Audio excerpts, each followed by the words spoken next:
Boom. All right, we're up. But I got to get the restream bot going, of course. Yo, yo. Oh, hey, we got Adam with me as well. Awesome. Let me switch this to speaker.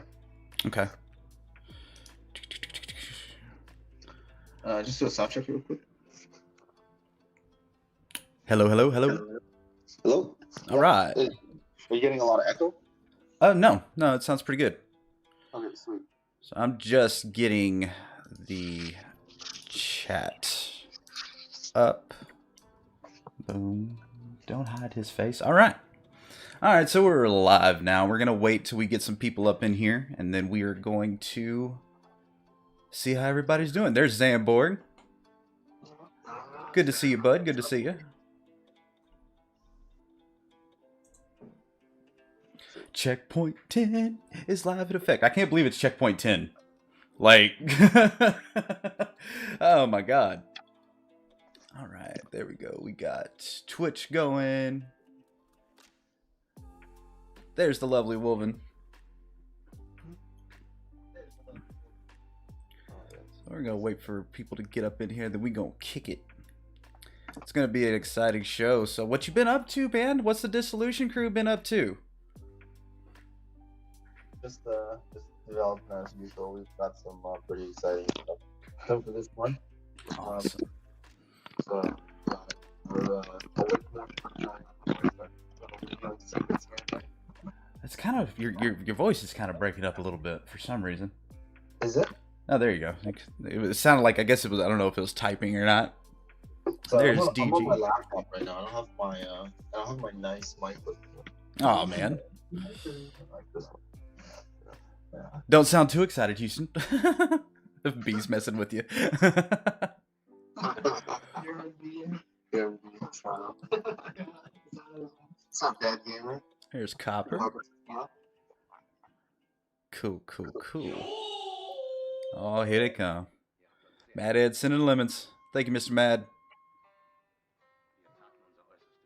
All right, guys. So what we're doing, we're just gonna hang around for a few minutes. We're gonna let people kind of come in because you know, it takes a minute to remember. It's like, oh crap, the stream. I got to be there.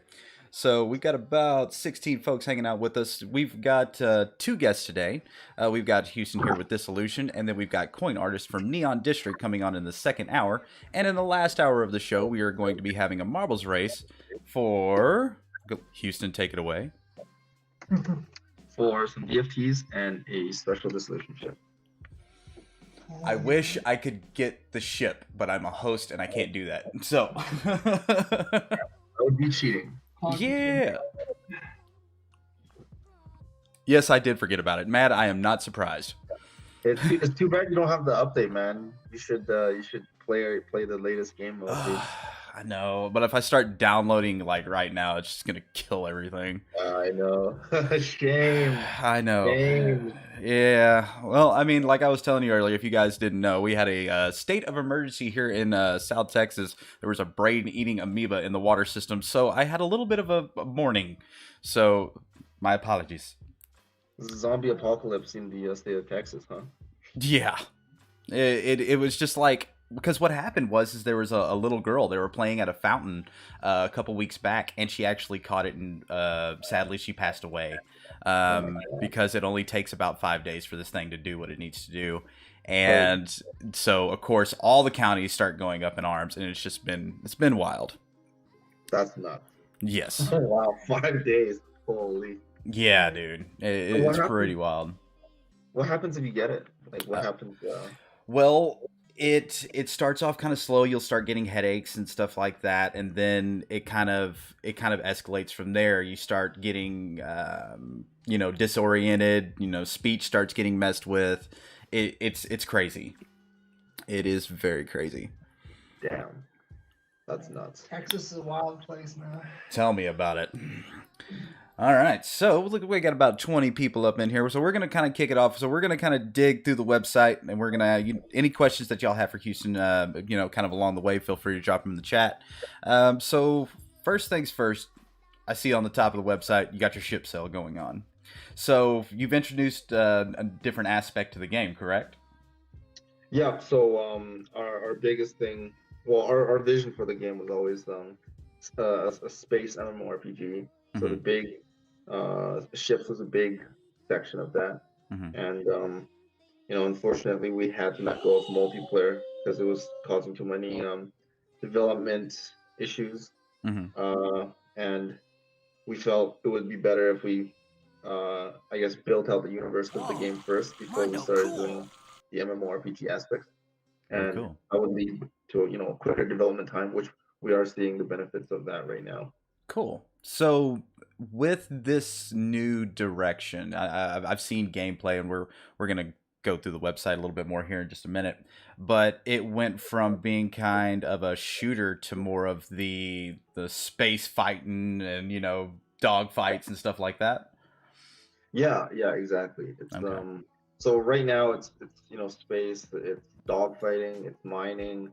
We recently did a new we did a new update with a new game mode that introduced capital ships, Hmm. and our goal is to have those pilotable by players in the future.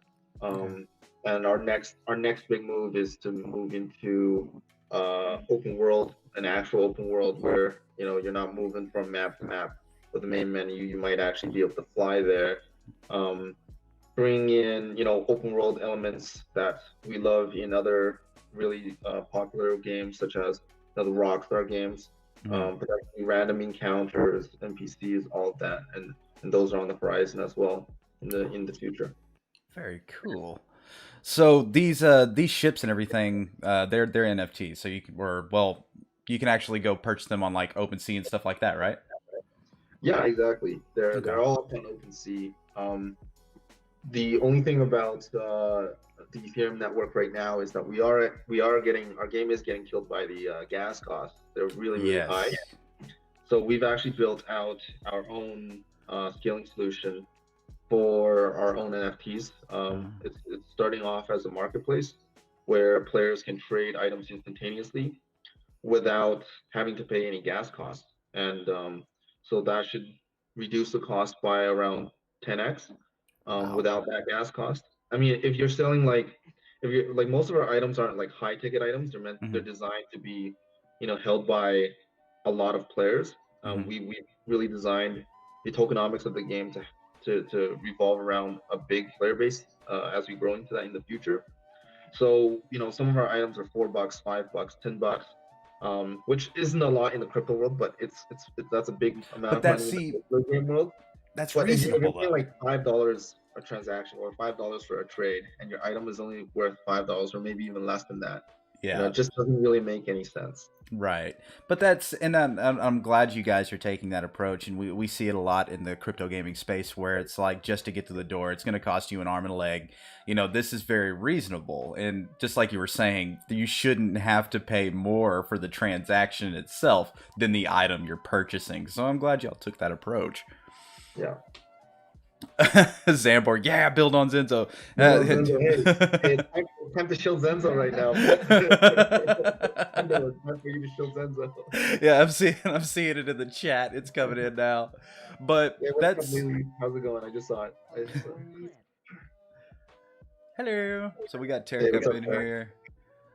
Yeah, so But yeah, for those of you guys that haven't seen the gameplay footage yet, I guess I'll send you guys hey, Kendall, do you mind pulling up a YouTube video that I send you? sure, just drop me the link, Bubba. It's it's more of a tutorial. It's not really it's not a trailer or anything. I wish we Hmm. had. We're working on a trailer now, but Yeah. unfortunately I can't show that off to you. It's not very flashy, but gives you an idea. Hey Yeah. man, it doesn't have to be flashy as long as it delivers a message. You know what I mean? Through that. How to be a good pilot. Yeah, I'll send it to you. Where do you want me to send it to? Well, just can you drop it in the chat? Yeah, it works. Yeah. 'Cause then Where let's did see. the Actually, I can probably just pull it. Just drop it to me in a DM on Discord. Sure. Cover your face for a second. There you go. All right, Tendo needs 3 screens, guys. I'm working on it. All right.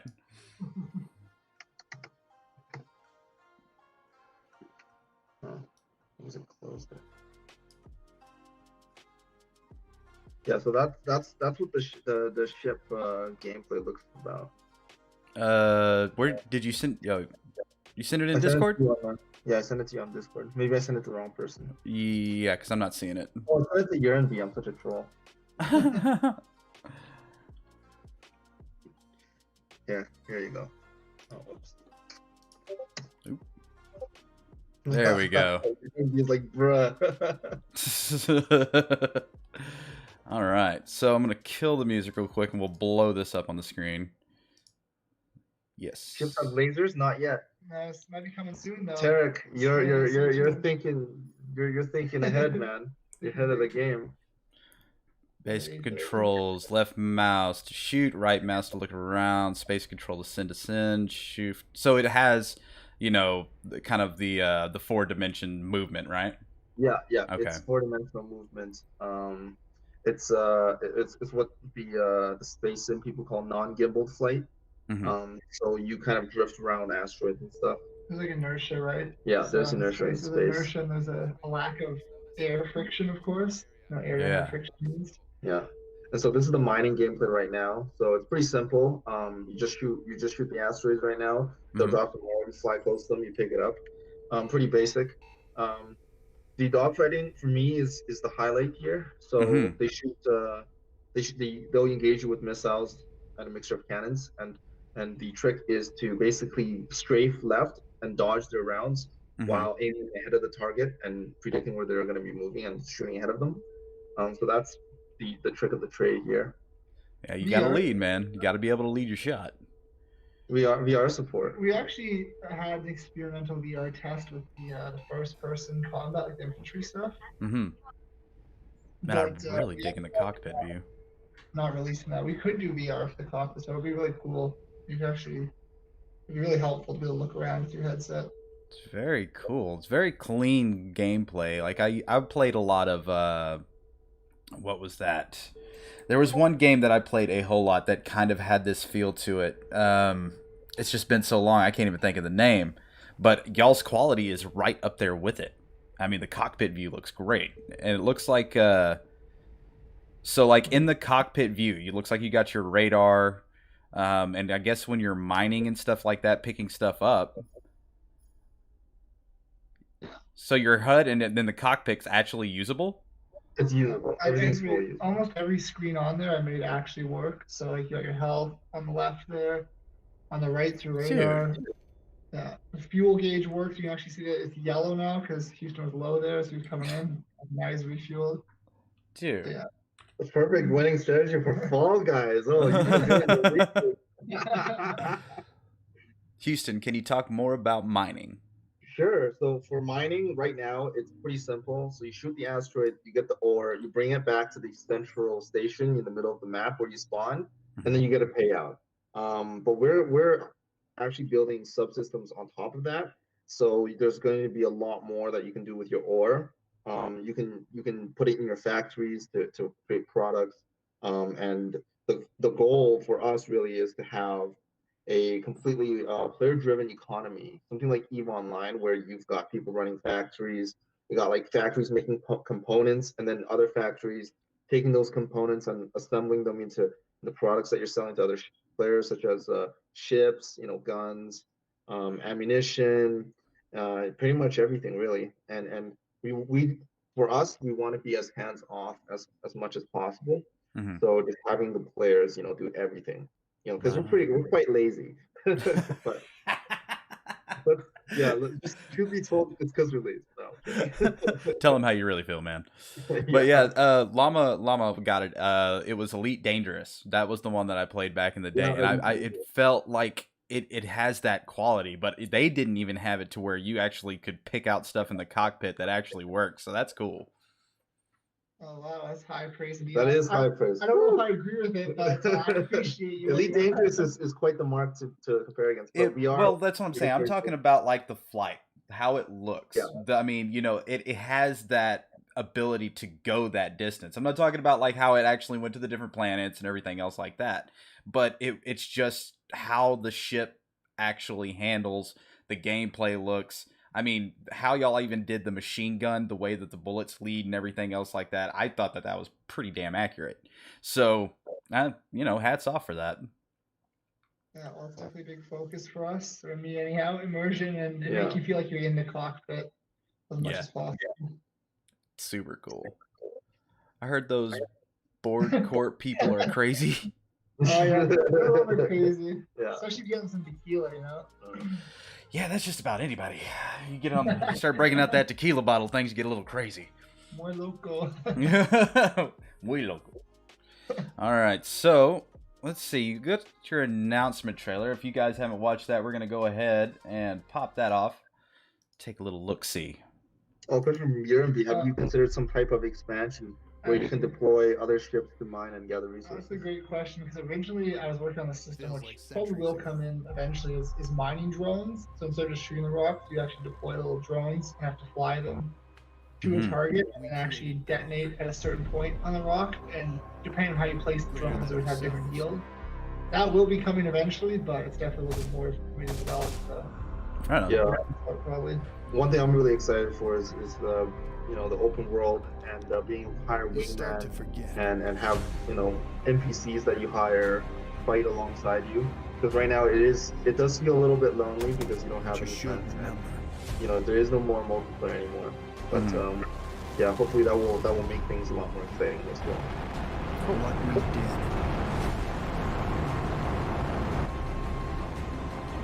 Yeah, Epic trailers. Exactly.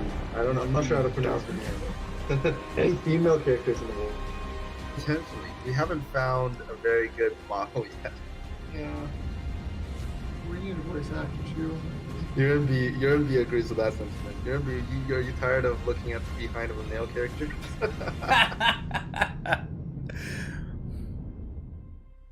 There it is. Yeah, That's cool. So you can actually work in this one. Yeah, the gauges aren't accurate here. Yeah, this one's not actually working. Attacking a giant space station. What could possibly go wrong?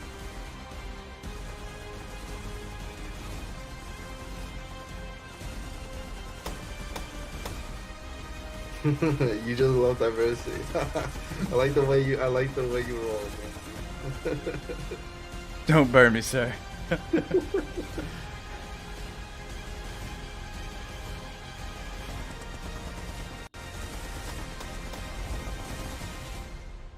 Such a badass trailer. One kill with this one for sure.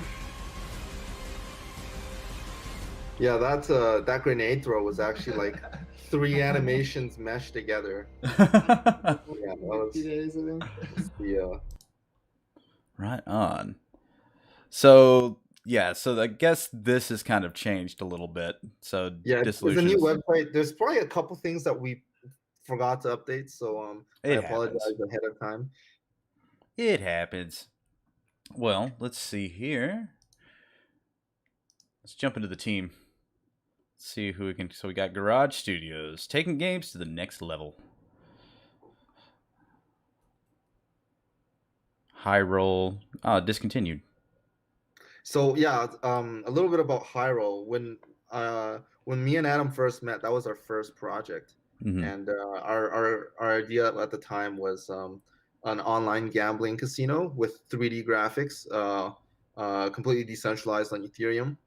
So we deployed the smart contract. We had the casino working. That was a live screenshot of what it actually was, and we were planning on adding more games. But we went to like the casino. We went to an actual casino to do some research, and we just saw some really depressing stuff happen. Yeah, we're not like gamblers. Yeah. So we lost passion, and we decided, you know what, this doesn't feel like the right project for us. Hey man, and that's fairly honest. I've been to Vegas a couple times, and you're right. There's a lot of dreams that get made, and there's a lot of dreams that get crushed. And More crushed than made, to be more honest. correct. You've never Yeah. seen anybody get their dreams made in Vegas. Yeah, it's very rare, but it does happen. But majority of the time, the house always wins. So it's it's good to see that was kind of reevaluated for all the right reasons. So guys, if anybody's interested in getting Dissolution, where can we get it? So I'm seeing get it on Steam. Yeah, so if you press that get it on Steam button, it should take you right to it. Okay. All right. So I guess that's the trailer we just watched, I believe. Actually, is this? This is in-game footage here. No, this is the one we just watched. I think it's the same Yeah, I trailer, think so. Pretty sure we just saw. Yeah, that is. There's a couple Okay. other trailers that are not as epic. Yeah. So. We probably need to update the engine logo as well. So it looks like you guys got a Discord as well. If anybody's interested in joining in their Discord, you can jump in. If you go over to Steam, you'll get the link right below. Looks like some links are popping up here by Mr. UNB. All right. Get this music going back again. So requirements. Let's see. 4 gigs is pretty standard. A GeoForce 650. If you're running a 650, you need to update, guys. I'm gonna say it. Go easy. Go easy. To be fair, 650 is much older. 42. Yeah, it's a big game. It's not very optimized.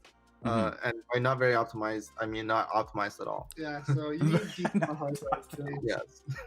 But He's honest. Who cares about optimization, right? Who cares? All Who of you have cares? upgraded to 100 gigs. So let's see. I got kind of more positive. Got some mixed reviews. Of course, there's going to be some haters. There's some negatives. We're not shy about the negatives. Hey man, It's an early access game. If you don't like it, it's you don't like it. There's nothing we can do about it. that's how it goes. That's how it goes. Yeah, we will give you a full refund. We will give you a full refund of your free download. You heard it here, folks. So if you got to hit them up. Steam community is harsh. Yes, it is. Harsh, but there some of the negative reviews. They do have, they're very they do have their valid points. Mm-hmm. So yeah, man, you just gotta take it as is and keep development. Don't let the negatives get to you. Yep, and that's how it goes. Because I mean, and that's with any time you're doing anything with the community and stuff like that, you'll have people that are more than pleased, and then you'll have people that are just, what are you guys doing? No. But at the same time, those ones that usually come with like a negative, and then it's a negative comment, but it's positive in a sense that they're telling you what they see negative, and they're looking forward to things and stuff like that. And you'll see it. They'll type it and be like, I'm gonna change this review once things get a little bit further ahead, if they they're doing what they say they're gonna do. But then you have the opposite the opposite end of the spectrum, that just like, I hate this game and everything it's about, and I played it for like 2 minutes. Yeah. It's You like- have the constructive criticism, and there's the people who just kill yourself, you suck. How dare you release a free game? Yeah, you wasted 10 minutes of my precious time. Right. So if you don't like something, explain why and offer alternatives, recommendations, improvements. That's the idea, B. I mean, if you're going to find something negative with something, put it out there. Don't just be like, this game sucks, and then just, go on. All right, Squid. And then there's the I hate everything this game stands for, and I played it for like 200 hours. It's like, wait a minute. Wait a minute. You put 200 hours into this game, and now you're going to complain? Now, also, I've seen that before, though. Like, sometimes they'll do, like, an update or something that just, like, completely screws up the game or the mechanics or, like, the buying mechanics or whatever it may be. And then they do that. So, I mean, I get that there's sometimes these people who are stuck on a certain version of a game. And then, if it progresses in any light, they tend to get all bent out of shape. Yeah, that's a real risk when you develop a game. Yeah. You never make everybody happy. There's always someone who's unhappy with every change. So Does Garage Studios reimburse my 10 minutes? We're developers, we're not God. I demand my time back. technically we're God in the Unreal Unreal Engine editor. There you go. Sometimes the best reviews are negative ones that come from someone with 3,000 hours because you always get genuine feedback from them. And that's true. That is very true. It's true. Yo, what's up, Acid Yo? Shout out to Hive community. Hive, what? Holy. I played over 1K hours so far and still love it. Ooh, there it is. No, you hit That's nuts. That's crazy. Maybe we just give the ship to him for that. That's not what I said, though. I can't. That's not what I said. That's not what I said. For that. All right, so we're gonna jump a little bit more into the website. Let's see if I got everything up going here. Really? Get out of here, Steam. So let's see here. So if any of you guys aren't familiar with Garage Studios or something like that, this is your first time. Dissolution has been on the checkpoint before, but if you guys have any kind of questions for them, like what their future plans are, what they're going to be bringing to the crypto space gaming wise, feel free to drop it in the chat. They are having eyes on it, so any of you guys drop those questions, they will be seeing it. So how long has Garage Studios actually been running? Depends if you define it. Like Yeah. legally, like when we actually incorporated the day that weed got legalized in Canada, October 17th of 2018. That's a very strange coincidence. And coincidentally, this is the unofficial version of how we came up with the idea, but we basically got really high and thought it was a good idea to make a game with cryptos. So take that as you wish. No, I'm digging these pictures here. Like that reminds me of like old LAN parties. This picture right here. Yeah, it was pretty much an old LAN party. they're testing multiplayer and made everyone use their computers for it. Which Yeah. I think was around when this photo was taken. But I would say like Garage Studios probably got started. I invited Adam to my house after he delivered pizza to me. Mhm. I think it was like January, right? January? I think it was before. It was like December. Wasn't Meredith's birthday? Yeah. But when did we start work? Oh yeah, I think it was about January. Yeah, 'cause I had to, January. quit my other job. Yeah. Started coming in like part time first. Before Yeah. January. Right on. I think I left and started full time. Like I think it was February. We started like full time work. We should send Dissolution some pizza paid with Zenzo. Keep that spirit alive. Hey, you know what? I'm never gonna say no to pizza. Yeah, for real, right? I said I'm definitely curious what Dissolution's grand vision is. That's a big one. So the grand vision is basically, it's basically EVE Online, but with like battlefield immersion and combat and gameplay. Mm-hmm. So we really want to give people different avenues of play. So, for example, someone who doesn't want to get into the economics and doesn't want like a spreadsheet simulator like EVE Online. Yeah. Just hop in and enjoy the combat as is. So you can enjoy the multiplayer, you can enjoy the ship combat. But the people who aren't into like FPS and maybe your reflexes aren't as good, but you want to be kind of like a strategist, well, you can start your own corporation. You can really get into the economics of the game. Mm-hmm. And there's just kind of different tiers of playing. So you can be like a mercenary, a soldier, if you will, just to enjoy the combat, or you can be like a corporation or faction leader, and have your own trading empire or your own pirate empire, as Zam would put it himself. Zamborg is he's more interested in the trading and economics element, but someone like me, I'm just a simple grunt. I just want to hop in and shoot people in the face or shoot them out of the sky. I'm right there with you, Adam. Like, yeah. I'm like, yeah. It's time to throw down. Yeah. Yeah.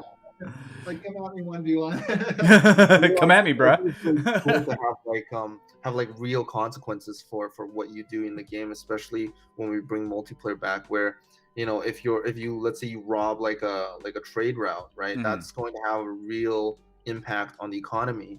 And if you disrupt like a certain trade route from 2 certain stations, right, it's going to affect the prices of ore. There's going to be a supply shock, and we want to have all those effects in the game.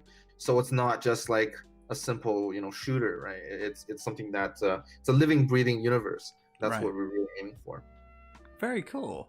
And I mean, so like, once y'all get into this, like, let's say a rogue squadron, they come up and they pop a a circuit for somebody that's actually just doing mining and stuff like that. Would people be able to like put bounties on them or something like that? Would they grow kind of notorious or something like that to where people kind of put a target on them? Yeah, absolutely, absolutely. Bounty Wow. hunting, I mean, what's a space game without bounty hunting, right? It's kind of hand in hand. As somebody like I was a fan like Firefly and all that, so yeah, I kind of look forward to that. I've always played games kind of like the Paragon route. I've never really been one of those people that's just like I'm gonna murder everybody and take everything. So like I've always been on the other side of that. I was always one of the ones that tried to do my best to keep the peace. So that's kind of cool to be able to hear that, and I think that's probably.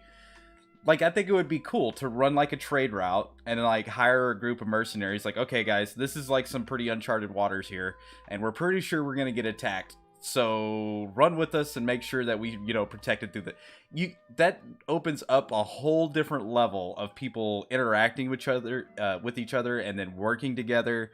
So, I'm super excited to see something like that come out. This is like the Silk Road versus futuristic spacey mech warrior. Pretty much. The Silk Road.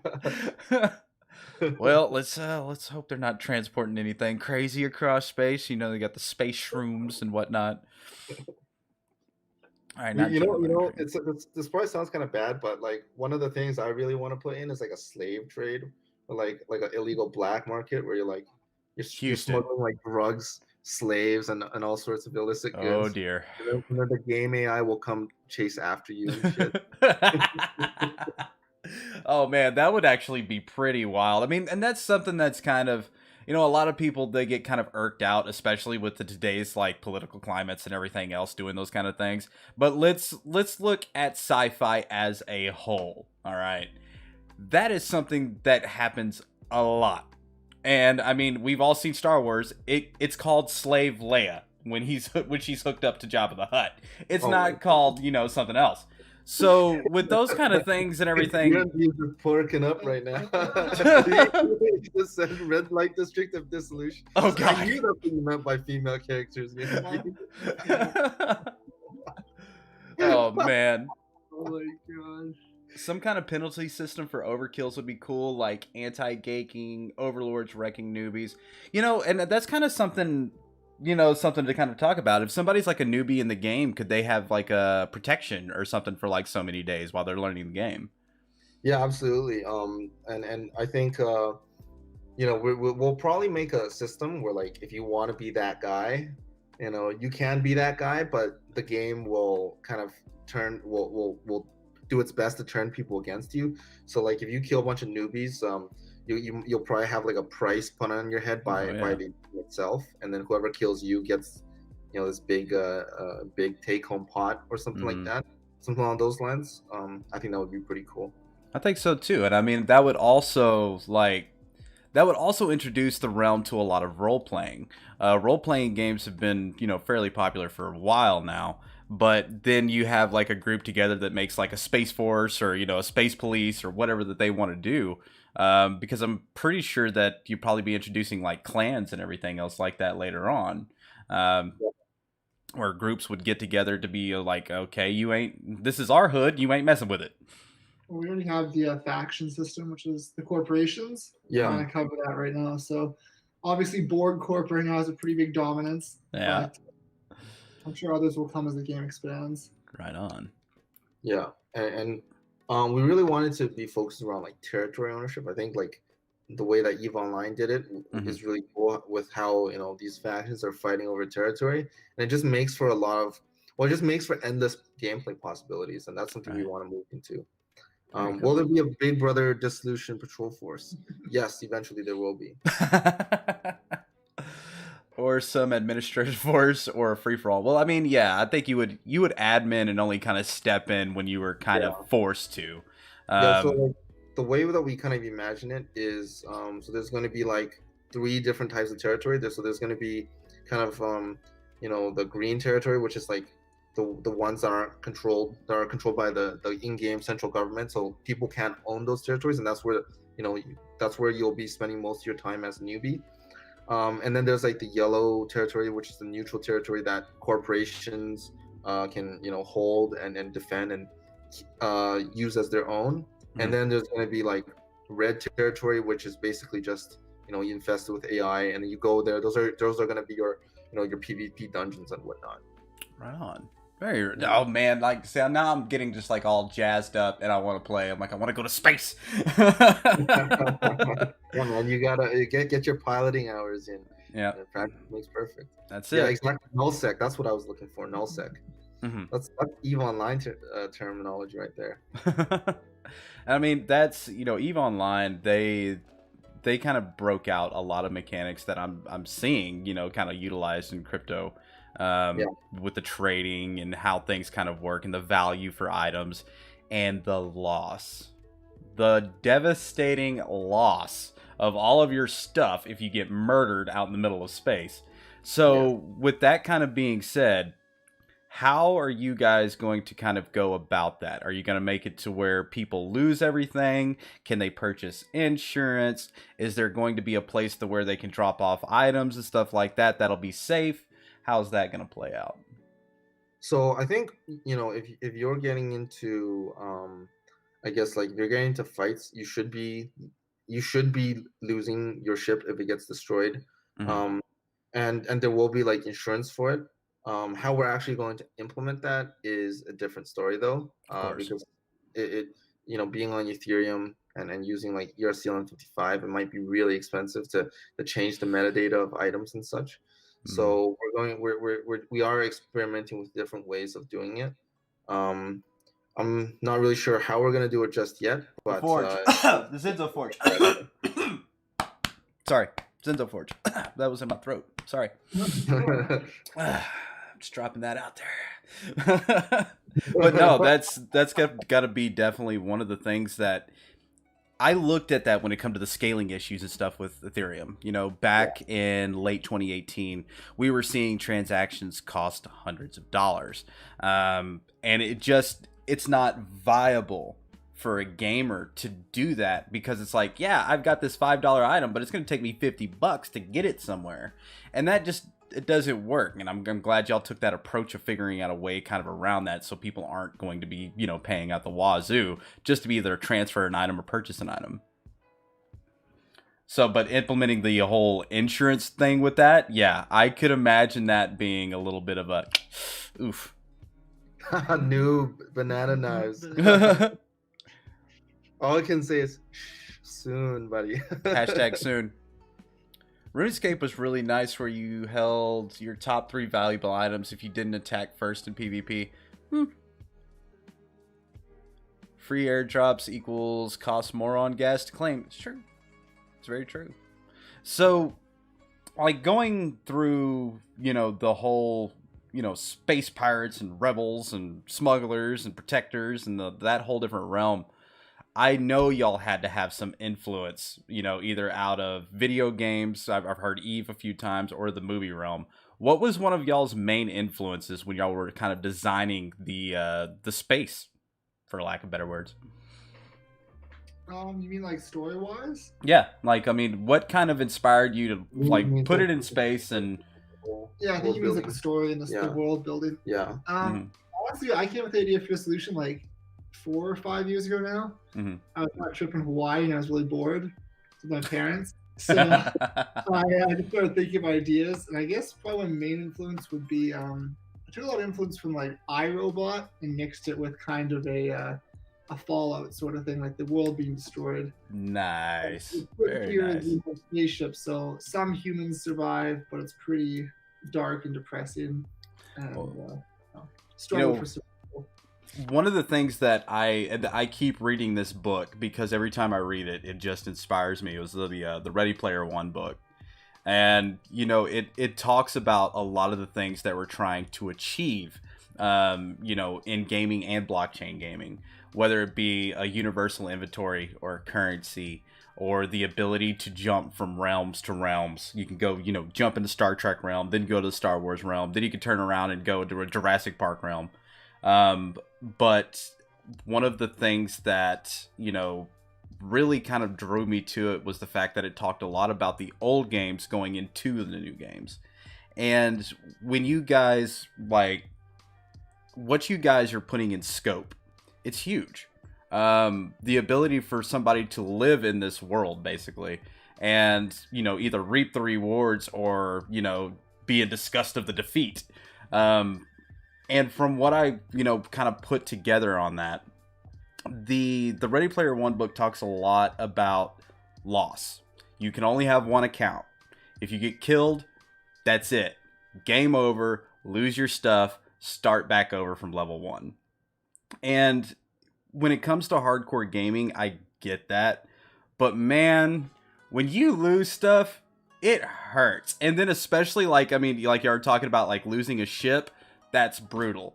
But the fact that y'all are keeping the price at a right range, it makes people want to get those ships and everything, but still be like, I don't want to lose it. I'm going to protect this with everything I've got. So that's super cool, like, hearing how y'all kind of come up with this realm, and now how you're going down the whole space route where people can run missions and protect this or attack this. Super cool.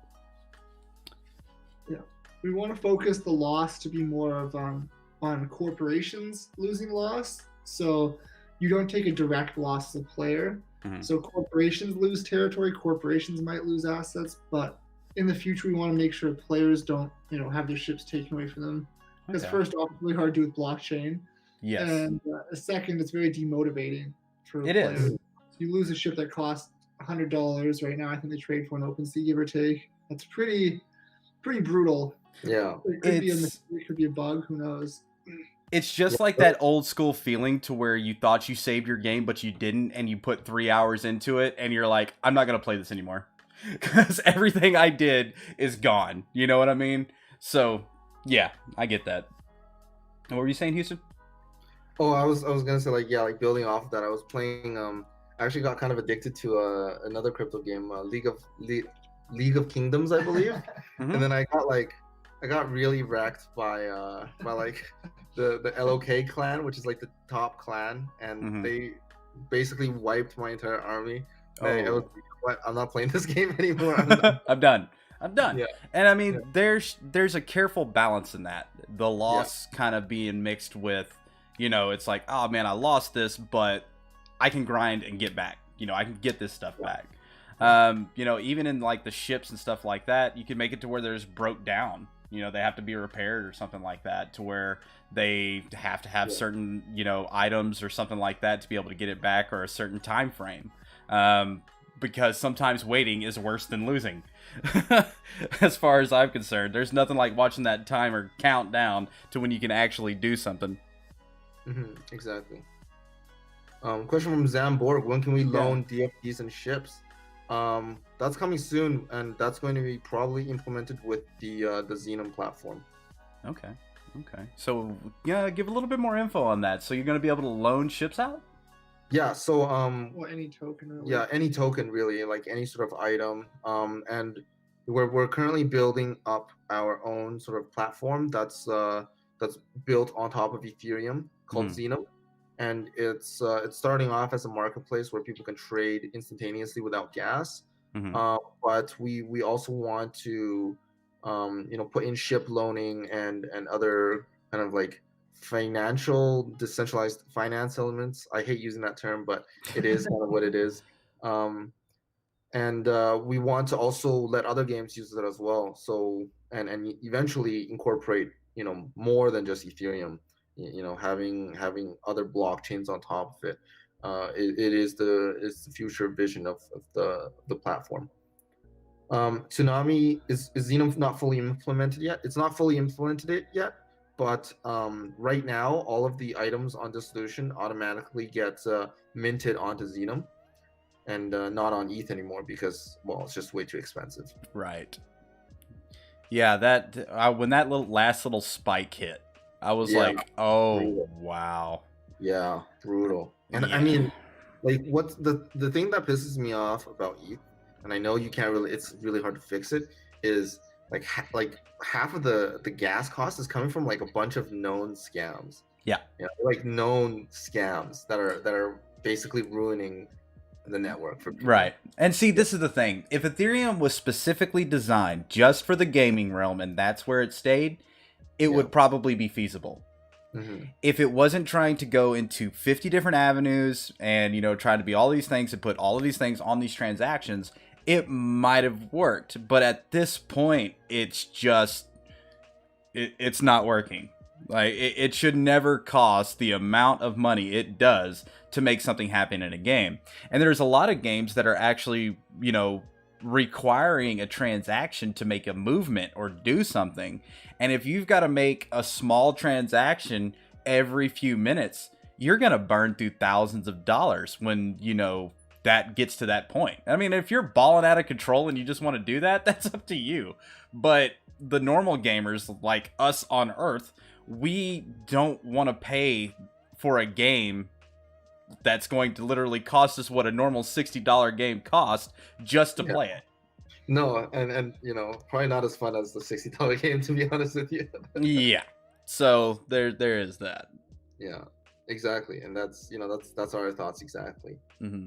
Good to see crypto projects providing real value. That's true. It's very Shout true. out to NorCal Crypto. Mm-hmm. Checking out Zero now, but not much info on the tech that I saw. Just a layer 2 solution, but glad Disso is looking at alternatives. That's cool. And see, that's one of the things that, us in our camp, that was one of the big things that we were trying to address. It's like, how do you utilize the blockchain without it breaking the bank? And, when we first started putting everything together, it was like, we looked at ETH and we're like, ETH is great for compatibility, plugging in, being able to, utilize OpenSea, being able to utilize all these different platforms. But the cons that have come up within the last couple of years, it just shadows those.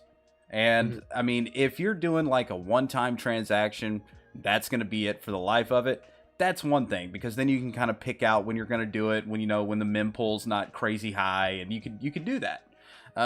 But if you're trying to do something instantly, like, I was using like Uniswap not too long ago because, everybody got a little bit of Uni.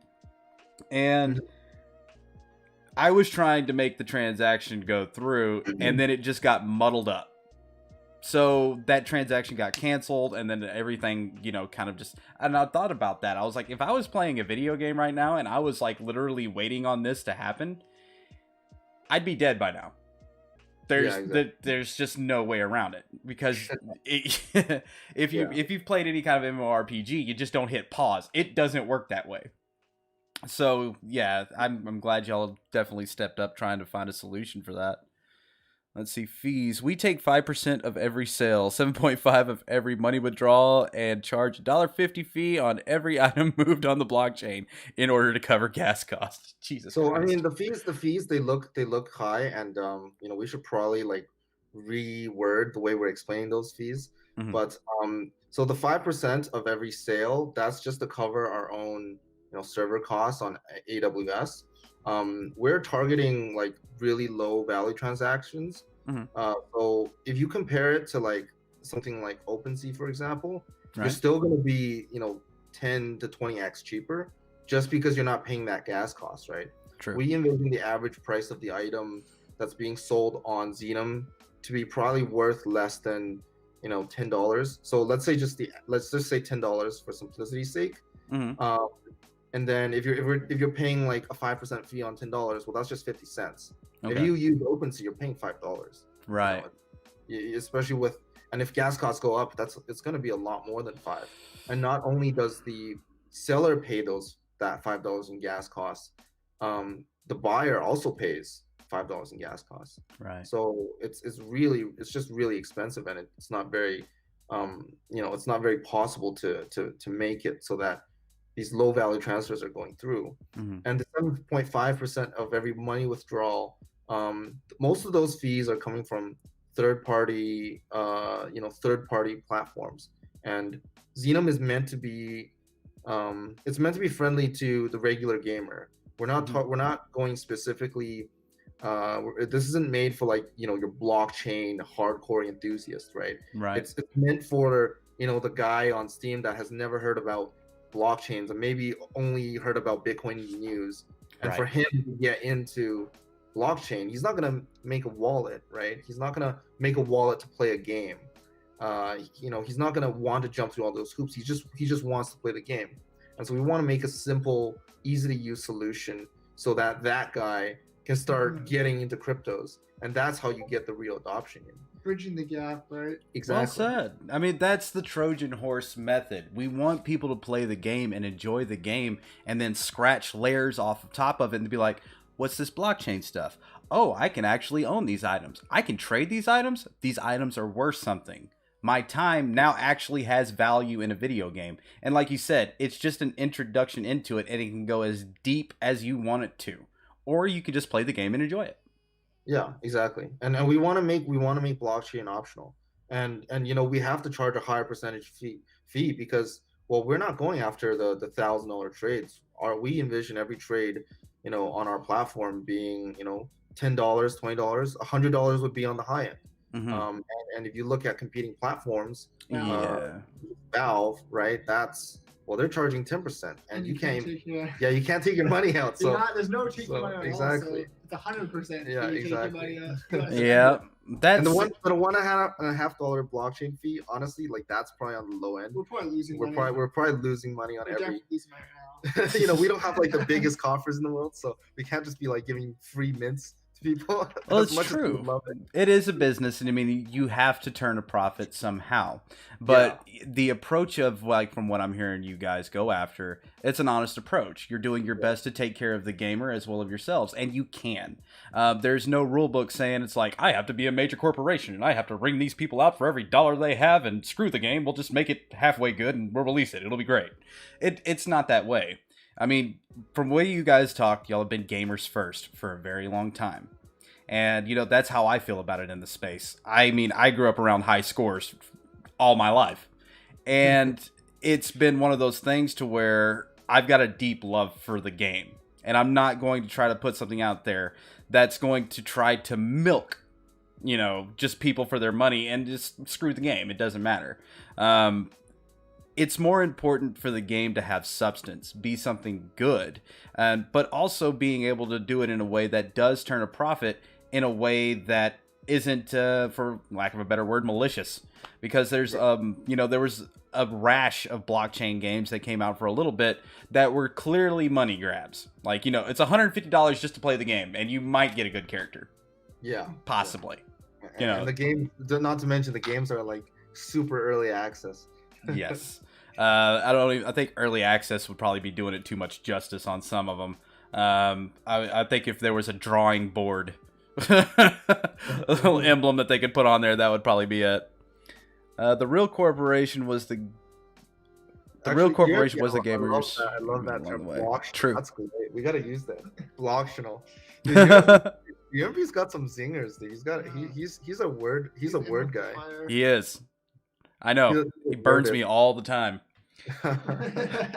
and yes, to answer your question, Xenome is in-house Garage Studio sister company. That's right. Cool. All right, so we are coming up for the last 5 minutes for you guys block. If anybody has any questions for the Dissolution gang, this is where you want to drop it. We're about to be bringing on Neon District here in just a moment. So if there's any questions, like I said, go ahead and type them up. And Houston and Adam, is there anything you guys want to tell the people or drop a little info? Do you have anything? I mean, I think we pretty much covered pretty much everything. Acid, yo, see you later, man. Thanks for coming by. I think, probably the one thing I'd like to add is, thank you to everyone who's, supported us. It hasn't been an easy journey, especially when you're, a little bit low on the fund. But yeah, man, like we're really not doing this for the money's sake. We're just doing it because we've got loyal supporters and players that are passionate about the game, and we're just glad that people are passionate about what we're passionate about and believe in the vision that that we've created. So Yeah, man. Mhm. I mean, it's like if we were about the money, we'd probably be doing some DeFi by now. But Shots fired. Shots fired. Wind farming. Yeah, Farming. we'd what I would do personally is I would take our DIS currency and turn it into ERC20 and do something with staking pools or something like along those lines. So, dude, we had a few questions that says, when is multiplayer coming back? Honestly, I don't really know. We have to get the flow of the game, nailed out. We have to get we have to get more content. That's for sure. And more capital is also Yeah, the big more one. more Like, developers on board. with just me developing, it's not. No, we're gonna be developing at slower than a snail's we go pace. through in 2030 if it was just me. Yeah. making Oh, it. God. Well, I mean, hats off to you, man. I know that's a lot to take on your plate. And then you, if you're the one who's the only one that's been developing on this, you've been doing a damn good job. So don't beat yourself up too hard. I don't know. We're doing the best we can, but multiplayer, I'd love to see it back, but yeah, it's it's hard to say exactly when, but we'll need more capital and a couple more people on the team first. Mm-hmm. Okay. When space fishing? When space fishing? I mean, what would you do with space fishing? You would sell your space fish, of course. Take it to the space Still fish space market. whale. Yes. Watch out, Zamborg. There's whale hunters coming. I want to release more capital after the bull run. Whoop. Make space sushi. Yeah, space sushi. All right, guys. Well, that's pretty much it for the Dissolution slot. Guys, I do appreciate you guys coming on and dropping all the great info. I'm looking forward to play the game. I'm definitely going to be giving that a download because I love dogfighting. So I've got it downloaded. I just got to update it. So, and my internet's limited. I can only download so many gigs because my internet company hates me. They hate us all, dude. Nah. They take our money. They hate us. That's it. Data's the new oil. All right, guys, we're going to sign off for just a bit. Stick around. The stream is still going to be going. We're going to be getting Neon District coming on in just a moment. So until then, we'll see you guys in just a few. Peace. Later, Thanks guys. for coming. See you guys. All right.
All right, ladies and gentlemen, we are back.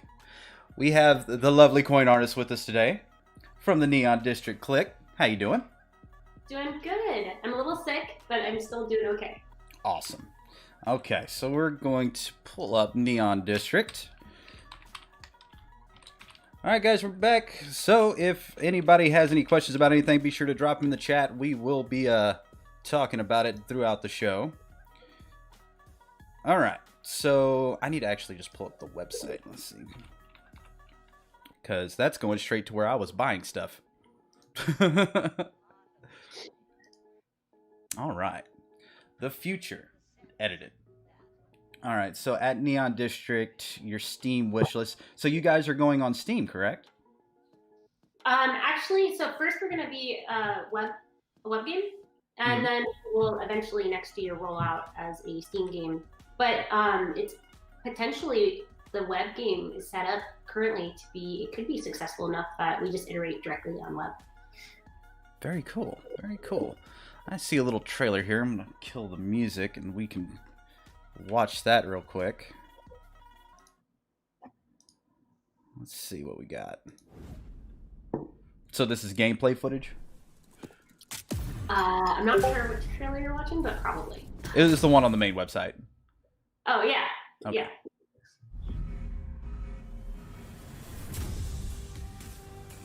Oh, that has such like no buffer.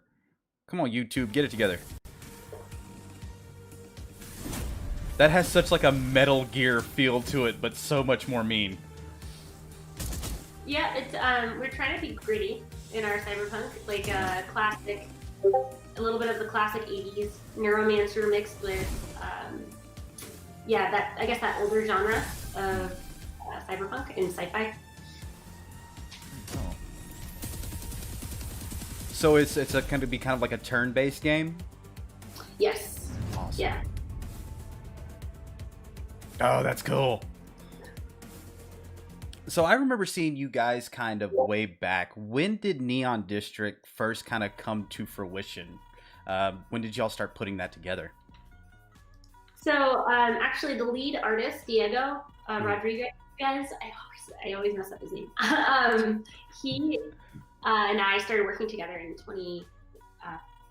late 2016, and eventually, like in our different projects, we started making cyberpunk because it had it resonated so strongly with the crypto community. Right. And so when we discovered that, and our projects at the time were just scaling up, getting a little bit bigger and more ambitious. So that was around the time we ended up launching the game company, and it was the premise of, what if we made a like cyberpunk-esque World of Warcraft style game in which these NFT figures were like, they changed according to the NFTs. We were still exploring NFTs at the time. It was like super brand new. Yeah, it was. Yeah. It just rolled out at the end of 2017, and CryptoKitties then came after. So I remember. Yeah. But I was thinking about like a cyberpunk death knight, and that's one of our iconic. If you've ever seen it, it's a concept piece of this death knight, and he has like a big neon blade.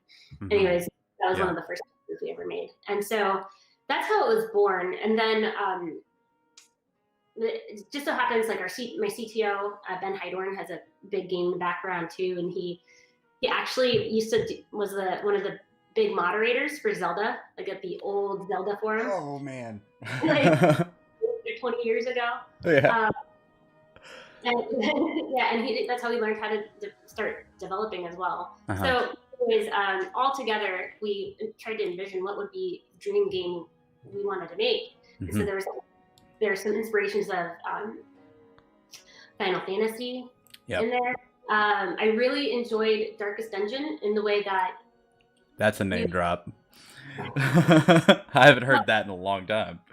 But how the characters are really emotional. And I remember with CryptoKitties, when you had these kitties that you owned, you started to feel a little bit emotional about it. And so I was thinking about how weird it would have been to have these Darkest Dungeon characters, the heroes that go crazy, and you have to maintain their health, and you take them into dungeons, and then they actually have permadeath. what that would have been like if they were crypto assets. Uh-huh. So, yeah, and I love dungeon crawlers. So there's dungeon crawler influence. There's like that little puzzle-esque of combat. The game is designed. Sorry to go on a tangent, but the game is designed in a way that it battles a little bit like old school Final Fantasy. Mhm. But it's 2D art because Right. we wanted to play up the painterly art aspect of these crypto assets. Mhm. I really believe like the game assets can double as art pieces. Mhm. But the game mechanics, the core of the game, is similar to a Magic the Gathering in the way that it's designed very, very wide. So that as you develop your RPG character, they become more specialized. Even though if they get higher level in power, that what they can do is it becomes more and more specific. Mhm. So when you enter a combat of a party of 4 characters against another, you have to be very strategic, and basically playing with your characters is essentially how you're playing your deck. Like you want to play the card at the right time. Right. No, that. There are so many good game names that y'all drew from, like Magic the Gathering. I mean, that's been one of the just clutch card games for many, many years. And then, I mean, Final Fantasy with the ability to kind of take a turn base and really build a story around that. I mean, I remember when I played Final Fantasy VII for the first time and actually played it all the way through. It didn't have the best graphics, and the turnstile base may not have been like a clutch way of playing, but it kept you invested. And I know, like, I remember when you were talking about like crypto kitties, people fell in love with their kitties. The idea of them being like pulled away for any means would have just drove them mad. So that's really, really cool. So is there any is the game released yet? Is there any demos of it, or when is it planning on coming out?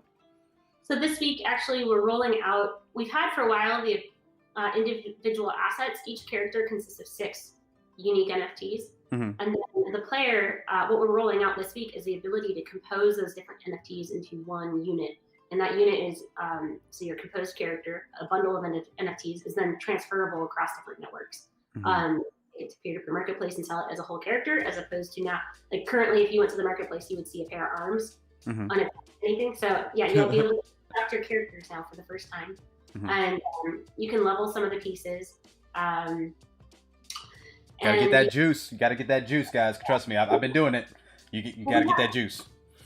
We have thousands of assets.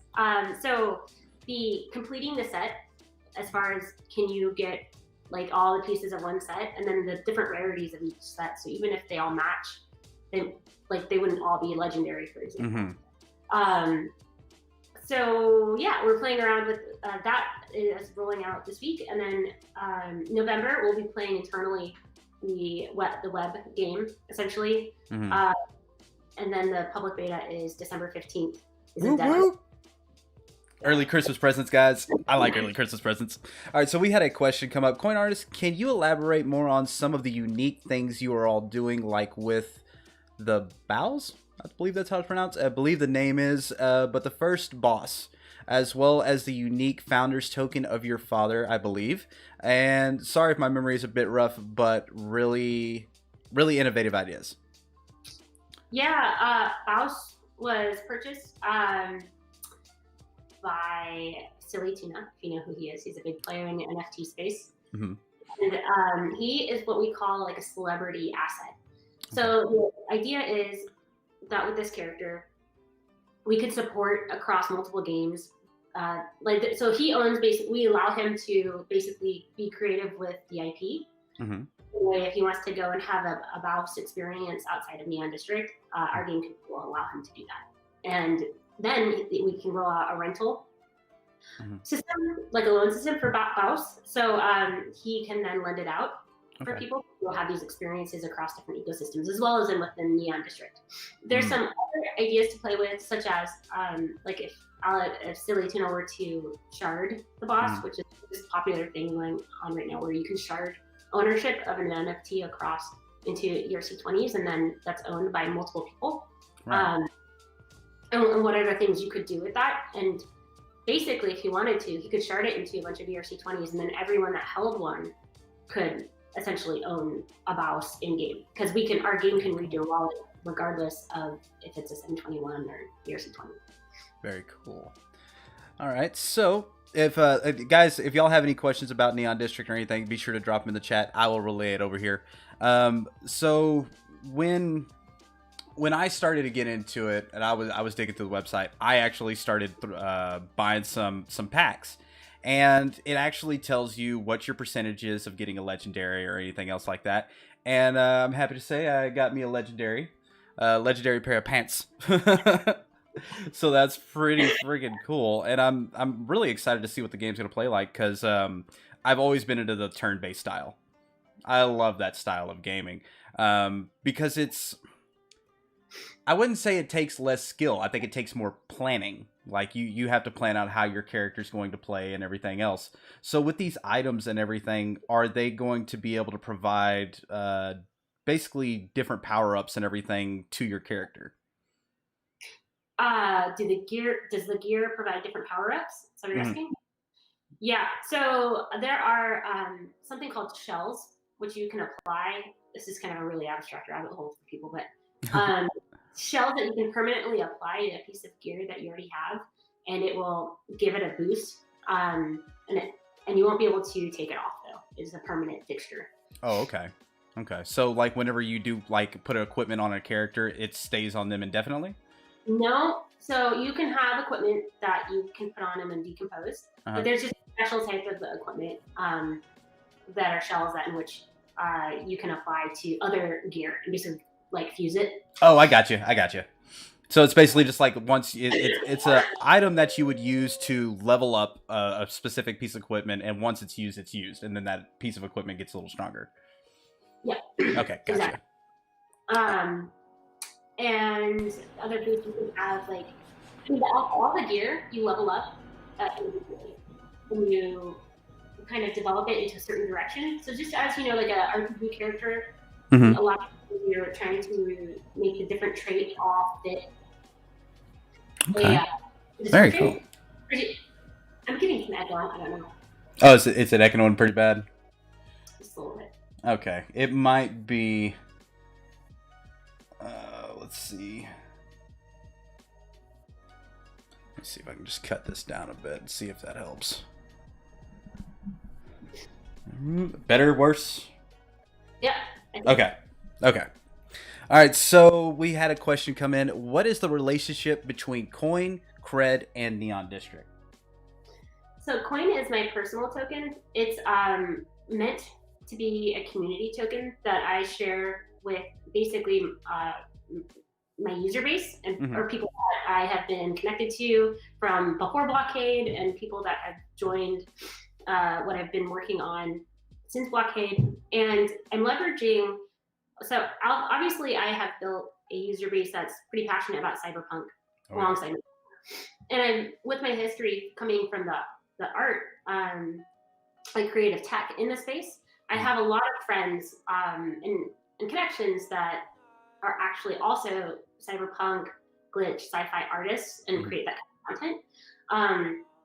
As well as I'm connected to quite a few of the different game development teams in the space. So my vision here is to be able to play with a lot of ideas, like, because we've already been doing it, but cross-game items. So we have like cross-game items. For example, with Dissolution, we made Houston made a couple Dissolution ships, and we gave some Neon District artwork that he then branded on those assets. I have a couple of those now, and then there'll also be assets that we can use in Neon District. So if someone has that in their wallet, they can play both games and they have these assets. That's cool. That's one example, but another. So anyways, I have all these opportunities, and I'd like to. So I guess this is the thing I'm most excited about. So I'll just jump to that. Getting all these different assets, from art to game assets to partnerships and leverage opportunities like that, and put them in a pool. Allow people to basically farm the shards of these different NFTs over time. And as you're sharding, and once they're all sharded out and everybody owns this percentage at random, so we have on-chain randomness of your sharding, so you're getting lots of different assets, lots of different ERC20 tokens. So imagine just a diverse gallery of all of these things that you're accumulating. Mhm. And then after you've accumulated them, with, I don't know if you are familiar with the shotgun contract, Oh, but no. so the shard, when an NFT is completely sharded, someone can basically put a bid on the asset, Mhm. and if nobody counters it, then that NFT goes to them, and then the Ethereum payout goes to all the shard holders. Interesting. I'll have to look into that. I haven't heard that term. Yeah, so Cool. it's pretty new. So I was excited when all of these different pieces have been coming together. Basically, when DeFi started to cross over into the NFT space, Mhm. and as the Ethereum community was excited about DeFi, and then all of a sudden they found the NFT space, like as if it hasn't been here for 3 years. Yeah, I know, right? So so the relationship with Coin is essentially to leverage all of these opportunities and things that we're already playing with, to share it with the community, to have these what I call side economies that loop into. So Neon District is this robust core economy with a very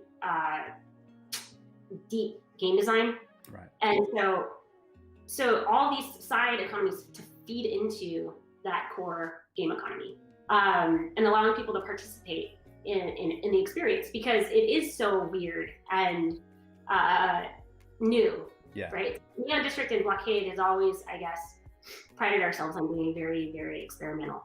Right. And we like to push what is possible. Right. So, and then credit comes into play, because so people are currently, we just launched our first coin farm last night. And so what people are doing is they're providing liquidity to the coin ETH pair.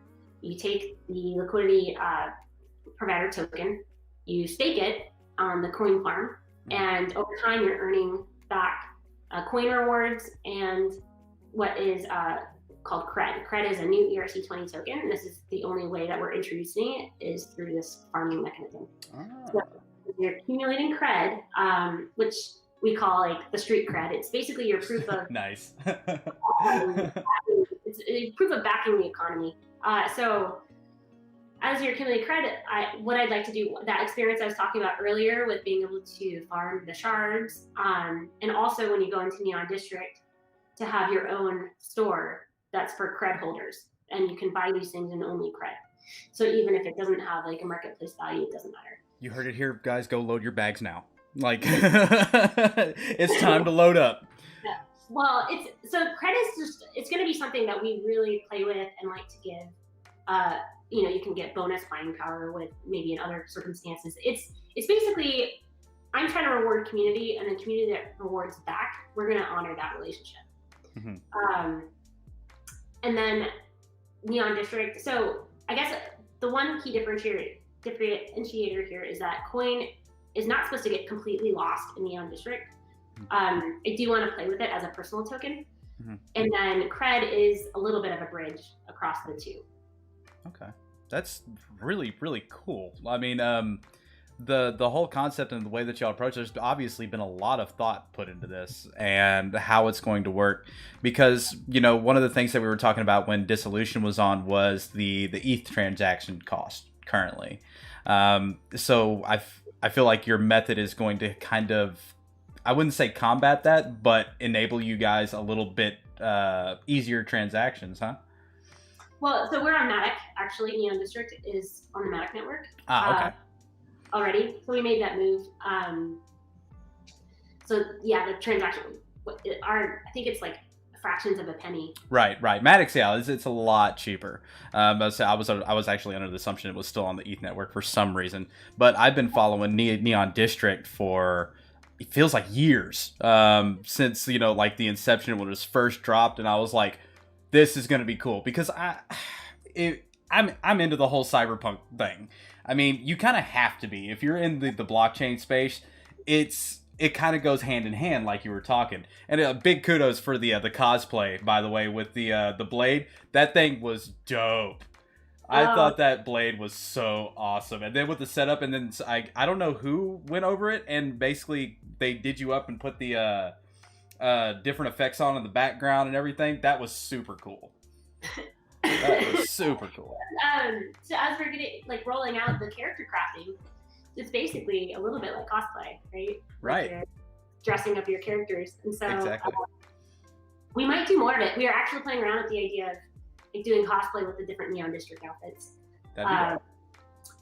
It turns out though that doing cosplay is a lot of work. It really is. A lot of people don't realize how much work goes into these costumes and everything. And I mean, I've seen these big, giant, elaborate ones that involve stilts and all of these other things. Has to cost thousands of dollars and hundreds of man hours to even put together. But that just tells you how passionate people are about it. And Yeah. I've got a lot of love for that world. Well, I won't forget pulling out that blade. I thought that the blade I ordered was a toy blade, and as I saw the box, it was shipped from like a master sword maker or something like that. Right So on. and it was very like there was not much else, just like from the master sword maker. And I couldn't remember like ordering a real sword. But anyways, as I was opening it, I was like, this feels like more than a toy sword. And as I pulled it out, yeah, and it's all rainbow colored and.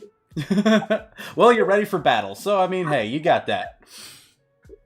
All right, let's see if we got any questions popping in. All right, learn more.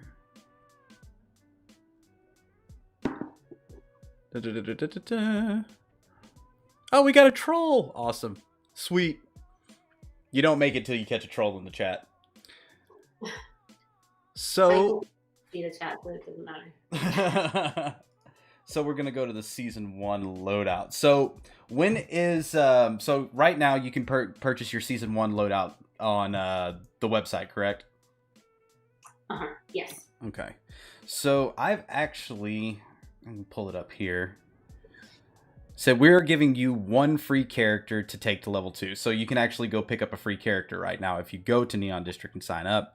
You will have 3 free characters to send to your friends before the game even comes out. You can boost all the members of your team to level 5, and you get free juice just for referring your friends and the family to participate in the loadout. So I know what juice does, but why don't you tell the folks, like, what does the juice actually do? The juice allows you to buy your level up your different gear and your assets, and then the District site. So there's more. Juice will have a larger role with the actual game as we roll it out. But right now, that's what you can do with it. Cool. All right. So, and you also had a little thing to drop about coin, didn't you? Yeah. So I was gonna say if anybody that's watching would like to drop an address, that I will reward with 5 coin. And maybe we should cap it for like the next 2 minutes. Sure. So in order to receive the coin, they have to have what? They have to have a MATIC address. What do they need to have? No, so coin is on Ethereum. Okay, so they just need to drop their Ethereum addresses. Yes. Okay, guys, you heard the lady. For the next few minutes, if you drop your Ethereum address, there it is right there, we will be giving away 5 coin for each address. So we will be keeping track with that. We'll be sure to get that to you guys after the show. If you guys have any questions about anything, feel free to hit up the guys at Neon District, or you can come jump in our Discord. Links are below, and we will help you out any way we can. And you can actually find Coin Artist on Twitch, or not Twitch, but Twitter, at Coin Artist _? No, coin underscore. That's right. But you also with the 5 coin, if you join the Neon District Discord, you'll have access to the private what's called Coins Eden channels. Ah. Once you have the 5 coin in your wallet, come to the Discord, to any public channel, and then you'll type !join, and you'll get a DM from a bot. It'll ask you to sync your wallet that holds the coin, and once you do that, then you will you'll see the channels once that goes through. Cool. Awesome. I see you got a blog section and a press section. So let's see. Oh wow. Well, if you really want to see, you should look at the lookbook under the press, on that press bar. Let's see here. Are you on the blockade site? Yeah, I'm on the Neon District site. So if we go to the press, So if you go to blockade.games under press, there's a PDF of Neon District Lookbook, which is pretty cool. Okay, let's see. Good. And let's see, it'll be under press. And what am I looking for under press? There should be a Neon District Lookbook. Lookbook.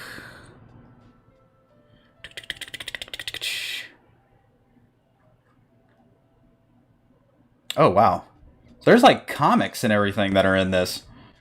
Yes, yeah. There's cinematics. Okay. Sweet. Art lookbook. All right, here we go. Oh wow. That's cool. So that's the boss. Yes. Very cool. I really like the style that y'all went with. I mean, you know, when people think, you know, and I really like it. It's so crazy that the Cyberpunk game is actually coming out. And before that was even dropped, y'all were doing this. Because I guarantee you there's people like, oh, they're just jumping on the Cyberpunk bandwagon. Blah, blah. I'm like, nah, they did it first. We did it for a while. Yeah. Well, that's where, you know, as we're rolling out the game and all these different incentive programs, it's not that we're saying this stuff will happen someday. It's like this stuff is all happening, so we're trying to do the rollout congruently. Mm-hmm. We're rolling out into thousands of NFT art assets. So when I hear people telling me like, oh, well, someone is copycatting what you're doing, I'm just thinking like, what, a project that's been around a month is going to be able to compete with like this entire library of Cyberpunk NFT assets? Yeah. While they might be doing okay in their own right, whatever they're doing, it's just kind of like, I know how much work it took to put together all the content that we have. Right. Yeah. So I'm excited about basically as we're pulling all this together. Well, I mean, that's the thing. They both can coexist in the realm. And there's going to be huge differences within the two. But that's like saying, you know, any game that's a space game, they're all the same. They're not. It's right. not. There's very distinct differences. All well, right. they're just doubling down on the art as well. So we designed the 2D characters. So they're essentially rigs, what's called rigs, that animate. And with all of these thousands of pieces of gear, and like I said, you can swap them out, the arms, the legs, and they all look differently in the helmets. But they all animate together, and your different moves according to what you have. So the weapon you have will act a certain way. It needs to animate and perform a certain way in game. And so it means your character has different animations with it. So the things that are on it determine like also how it's going to perform. But you had to make sure that all these art assets, like there wasn't anything broken, you know. So the character moves a certain way, and there's all of a sudden a missing gap where there shouldn't have been. Because yeah, so because you can wear the core body part, like for example, the core body part with any other pieces. So I guess I totally forgot where I was going with that. It happens. No, but like I'm on the. Remember, so they're designed in a way where we can have celebrity guest artists paint the skins, and everything works so that the style of it, as long as it fits within certain lines, everything will behave and perform right. So that's why we went with that 2D direction as opposed to a 3D game, was because the amount of content you can ship with a 2D game, and with the fact that our space, we're pulling in so many amazing creatives that we can do really fun partnerships at a fast rate, especially once we get an automated third-party pipeline shipped, which would be sometime in 2021 that we would roll that out. But it would allow a creator to design their own brand and have a creator like fee in which anytime the asset sells, they get a cut. That's cool. I mean, and that's kind of how it should be, because I mean, if they're going to be putting the time to do it, and it doesn't have to be one of those things to where they're making like hundreds of thousands of dollars off of it. It's just giving credit where credit is due. Yeah, and I guess in the genre of cyberpunk, I think about the ability for people to be able to go into the game and graffiti something, like leave a mark and graffiti. Yes. And like, that graffiti piece is a token, and then somebody could pick it up. if they want to, while they're in the game. And so you can have spaces in the game on different levels that are like a poster spot on the wall where different artists could apply to have their art shown. And at any time, if you like that piece that's being shown, and it's totally at random, you don't never know which art token you're going to have available for you. It could be a 101 that you only see at this, like, you have a 1% chance it's going to render in this level, and then you could grab it. Cool. Very cool. Somebody was saying something about how is the DAO working with it. Let me look right here. Let's see if I can find what this. We don't currently have. I guess I misspoke a little bit before when I called it a DAO. So the snapshot is a proposal system, and it allows people based on their holdings to have weighted votes on proposals that are put forward to our community. In the future, though, to have a real autonomous DAO, that's something that we would like to do. But to get to that place, we want to work with the community to set it up in the first place. So currently we're putting together some basic things like we're hiring for a community manager. We put out basically an application for that. Okay. We are, while we have a lot of community managers, like an official paid position, essentially. Okay. We are we're putting together missions, like a community mission statement and values. While Blockade has that on their own, like we're trying to bridge the gap between being a centralized company and this community ecosystem that we want to be directly for. And then we're also, so we're working on some different proposals, but that will all lead hopefully to basically all of us drafting together our ideal governance and how we'd like it to work. So Coins like Eden is basically a syndicate within Neon District. And the vision is to have multiple syndicates, so not just one. And then all these syndicates that have a certain identity within the universe of Neon District. And then we basically are, like, it's a little bit like a mafia in the universe. And we figure out our agenda because we will be competing. Like, let's say that our syndicate will put forward our own design of assets and storylines and components to the game. When we put out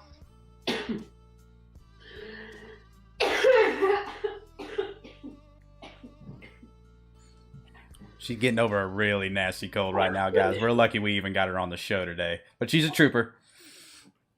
I'll let her get that throat cleared real quick. Yeah, I know.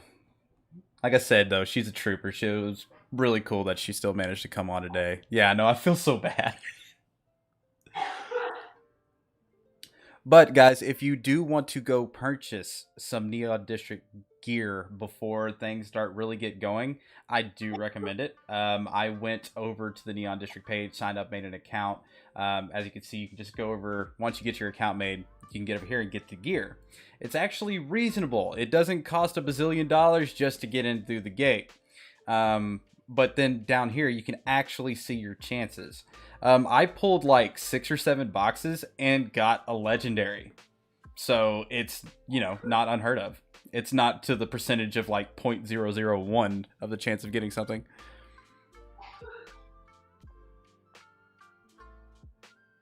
Yes. If you go to the website, let's see.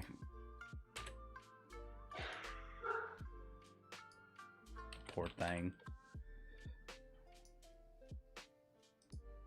So if you go to Neon District IO, you'll see it. Season 1 loadout is now open to the public, and if you give that a click, it'll take you to this page. This is where you can actually purchase the gear. Like I said, I bought like 5 or 6 boxes, and if I go to my inventory, I actually picked up another character. I got a hacker and I got a ghost. Weapons-wise, I didn't do as good on weapons. Like, I got an ultra-rare plasma spear, which is pretty friggin' dope. But I'm keeping it. I ain't selling this one. Welcome back. Nothing to talk to us yet. Okay, no worries. I'm going through kind of my inventory and stuff right now. So, like, on armor, this is where I ended up getting that legendary piece. I got a factory builder paragon. So I'm going to be holding on to that for a while. But yeah, so you can go over there, purchase your loot boxes, start getting your equipment built up, because I guarantee you the season 1 gear for, it's kind of like any game. If you want to get stuff when it's first coming out, you want to get that first round stuff because sometimes it can be ultra rare and you may not see it come around again. So boosts. I still got a little bit of juice. Like, this is the kind of stuff, like, I'll show you right here. So, like, I go to Jack, and let's say I want to level him up. All right. Costs 2 juice. So, it's going to give me to level 2. I'm going to initiate. Select your upgrade. These are randomly selected cards that you can choose to add to your character. So, as you're leveling it up, it looks like you can get, more attributes for whatever they do. Like, this guy's a hacker. So, I've got Overclock Mech. Target ally gets mech boost, or I can use decrypt, interact with an environmental object, and replace, lose 50 health. So, or I can just beef up my normal stats. I want the overclock mech one.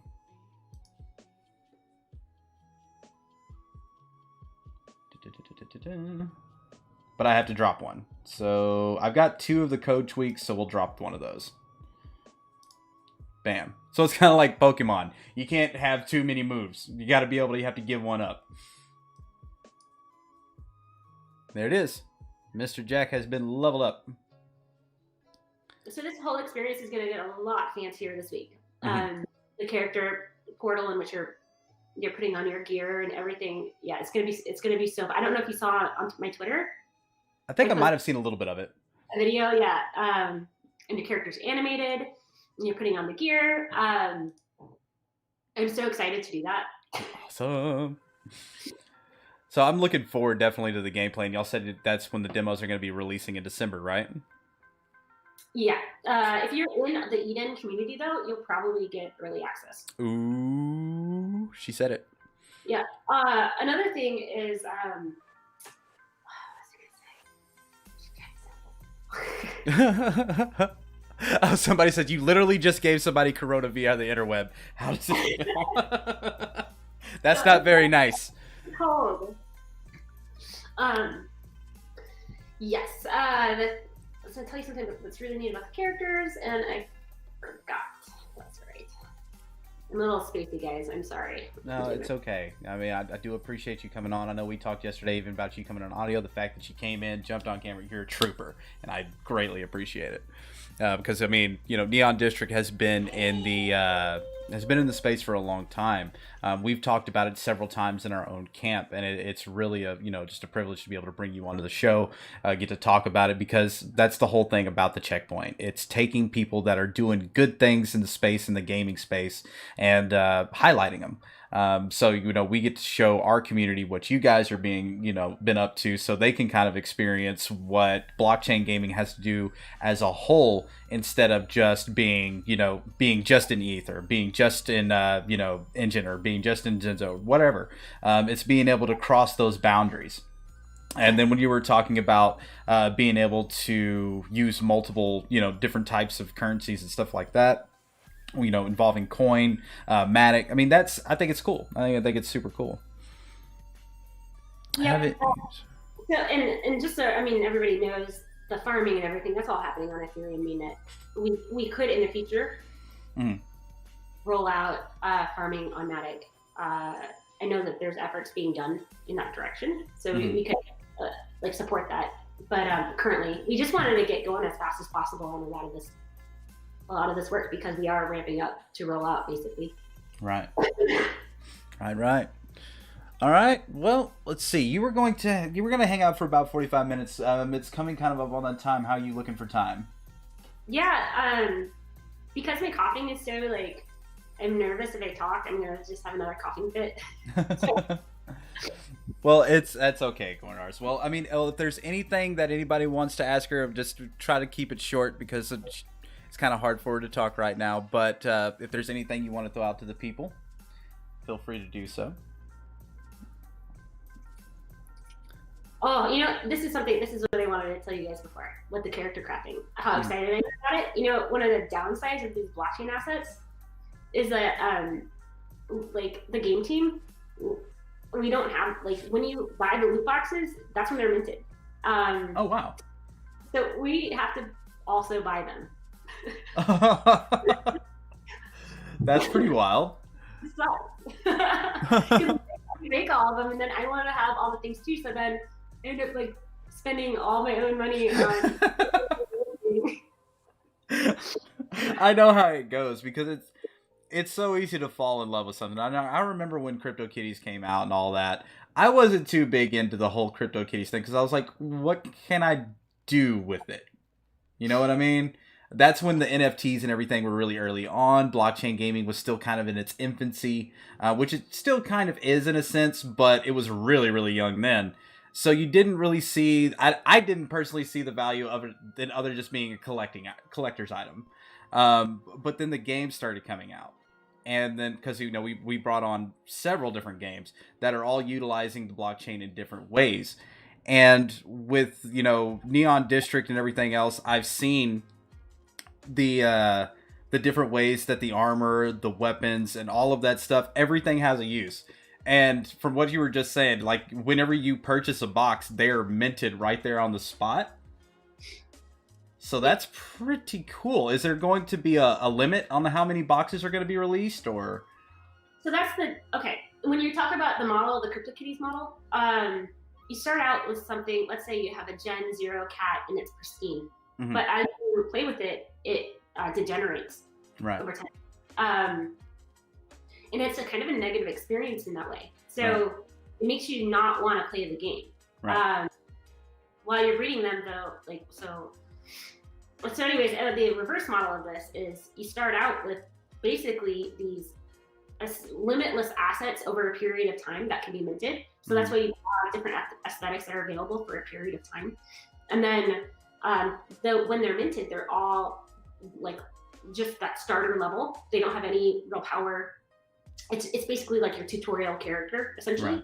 The only way that they become more special is by playing with them. So reverse experience. Whereas we're not going to say there's only 5 of these assets ever, unless it's a special promotion. Generally, you're going to be able to have the opportunity you get that initial, like just like an RPG, you get that starting random roll to set your base stats for the different gear pieces and your character.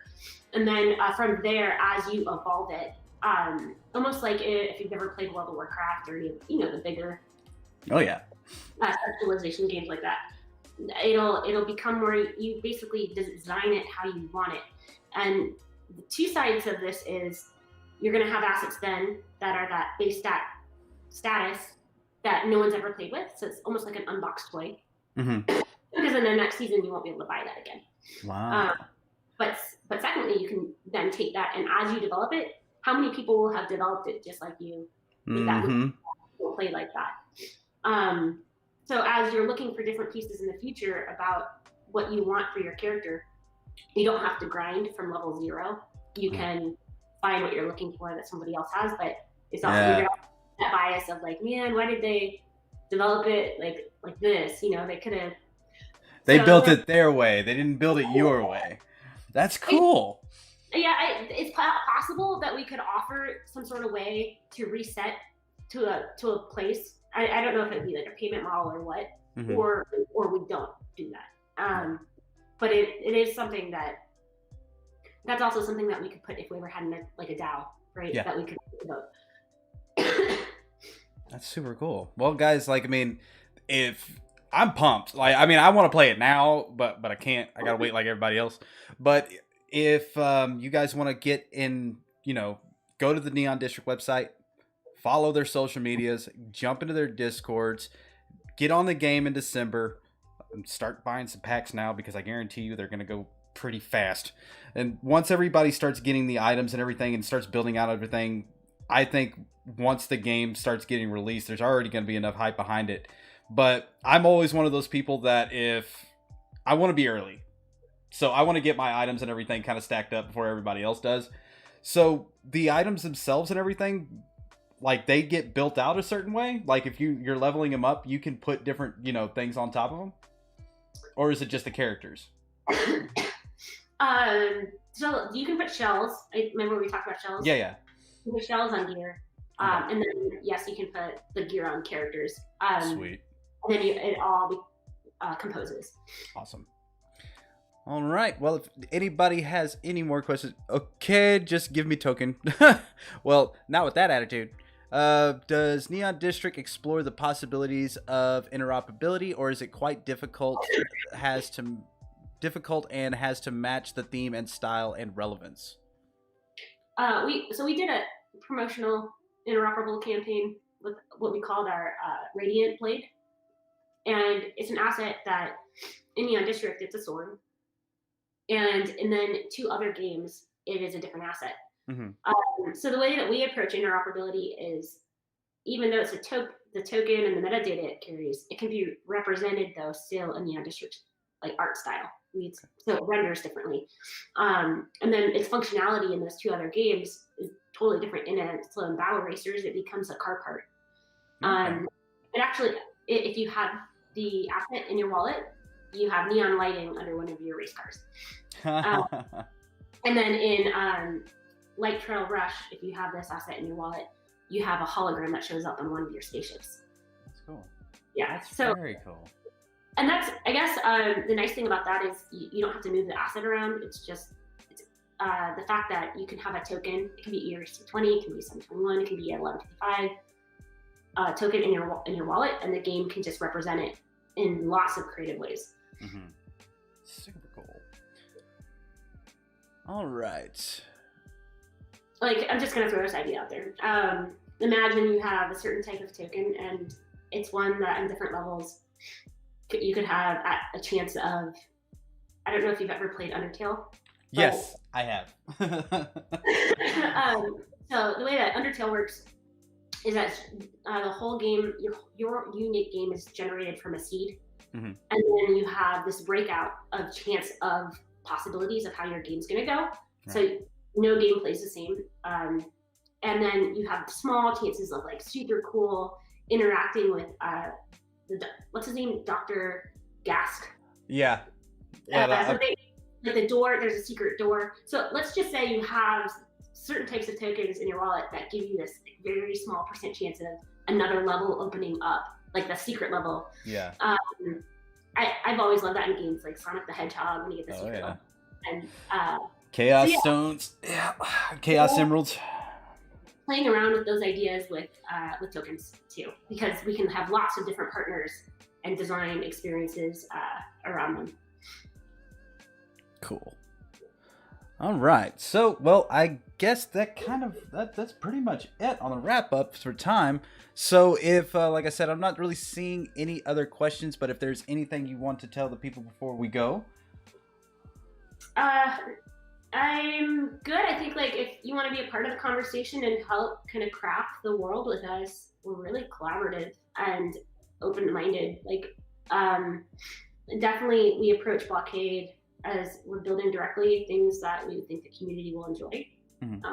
So yeah, if you're looking for a place to participate and be a part of, like as we roll things out, we're definitely a good group on our. Sweet. Well, all right, guys, that's it for Coin Artist. A big shout out to her for coming on the show. Let's say we would love to have a meeting to share more about Zenzo with you. And that was Mr. B in the chat. So, guys, I am going to sign off now. I'm going to come back on here in just a few minutes. We're going to have marbles. We're going to be giving away some fabulous prizes. And I'll be back here in just a few, so do not go away. All right, thank you. Bye. Bye.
All right, ladies and gents, we are back. Don't need that screen up there. Blam. All right. So we are currently going to be rolling some marbles for some DFTs, some Dissolution Founders tokens. And then on the last race, and the grand prize, we will be giving away a ship. So stick around. It's going to be a good one. I'm going to go ahead and get a track up. We will kick off the race here in about 5 minutes. If you want to race, all you have to do is type !play in the Twitch chat, and you'll see your marble pop up on the screen. See, we got Bitcoin Louie up in here. What's up, Mr. Louie? Good to see you.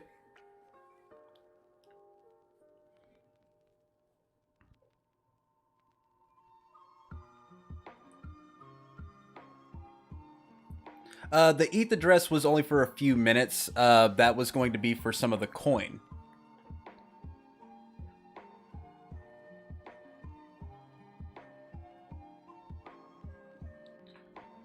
So what'd you guys think about the show, dude? That was pretty good, having both of those guys come on. Dissolution looks like they have come miles since we first brought them on. And then, I mean, Neon District is something I've been watching for a very long time. It's super cool to see them go out, kind of come out swinging the way they have been. And the fact that we can play the game here in a few months, I'm super stoked.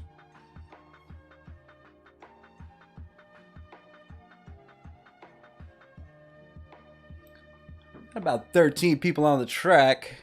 If you guys want to play, though, you don't want a chance to win, you got to type play. Got to do it. But I'm going to give it about 5 minutes. In fact, let's see. Can I change settings? Oh, wait a minute. No. Escape.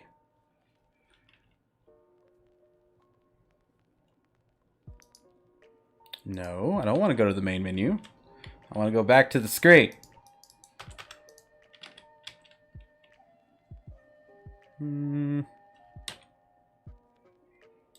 Okay, well, there we go.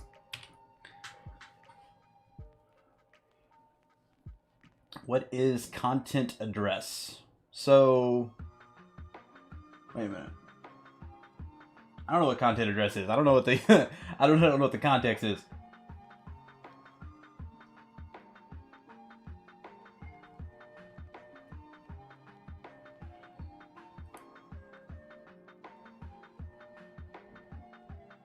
Contract address. That's what I was thinking. So, B, if you would look to see what kind of address that they need. I don't know if it's exact. I think it's an ETH address, but I'm not 100% sure because I know that they went to their own in-house chain. So we need to make sure that we have the, we're sending it to the right one. So, like, let's say if somebody wins one of the DFTs. What address are they going to be sending us? Yes, for the Dissolution items. That's what I thought. Okay, so have your ETH addresses ready. If you want to just drop it in the chat, we can pick it up there. If you want to come into our Discord, there are links below. And if you want to get with Urine B or Wolven, we can get your addresses down. In the beginning of the show, they were talking about it. They kind of made, I guess, their own, I wouldn't say side chain. It's kind of their own in-house chain. They were working on a new solution. There you go.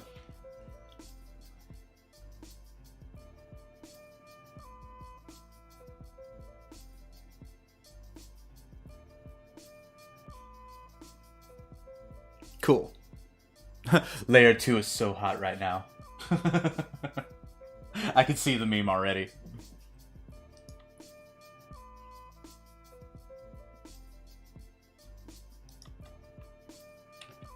There we go.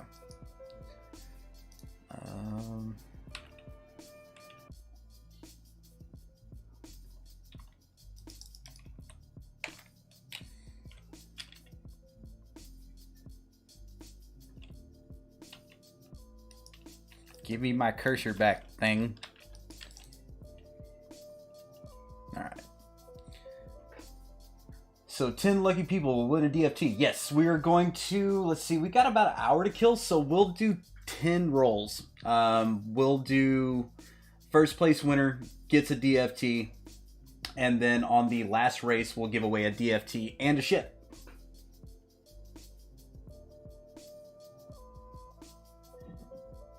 The world is not ready for 3-layer yet. Alright guys, I'm going to kick it off. You got 45 seconds to jump on the track and join us for your chance to win. It's about 15 people out there now. Only first place. First place will be getting the win. It's kind of like a random numbers generator with marbles, so I mean, it's anybody's game.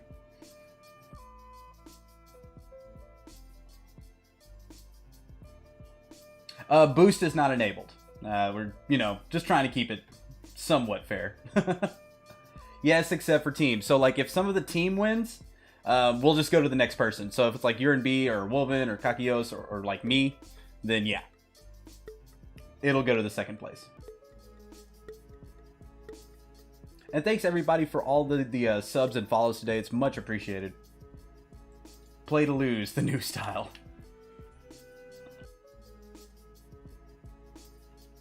That was super cool for her to be able to come onto the show. She was very sick last night, and I didn't know if she was going to be able to make it or not. But she powered up and troopered through.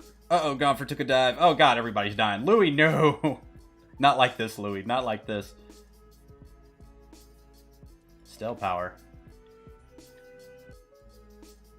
Opium. Oh, Copper takes the dive.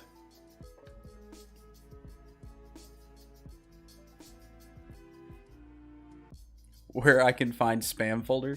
I have no idea, sir. Depends on where you're looking, I guess. I'm coming for you. Oh, Harlock. Takes the lead. Oh, and... Oof. Oh, I thought you might land back on the track, but it doesn't look like it. Sorry, Harlock.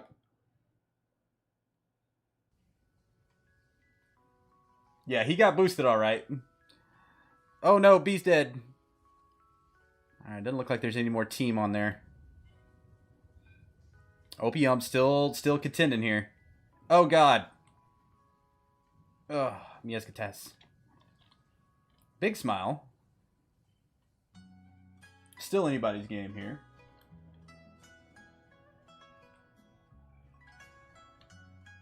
Damn, still cursed. Okay, so apparently there's a curse. If I say your name while you're racing, you're going to die. I apologize, but I have to commentate somehow. Oh, well, can't do nothing for Big Smile, so I'll go ahead and say the name. Squid has the lead here. As long as they can get through the poppers, they should have it.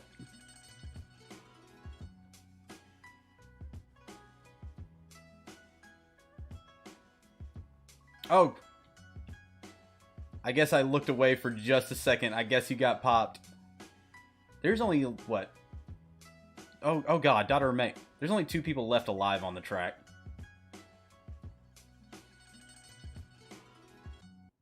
We have our winner.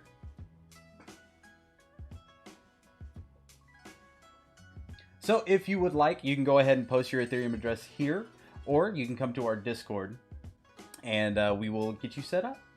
Congratulations.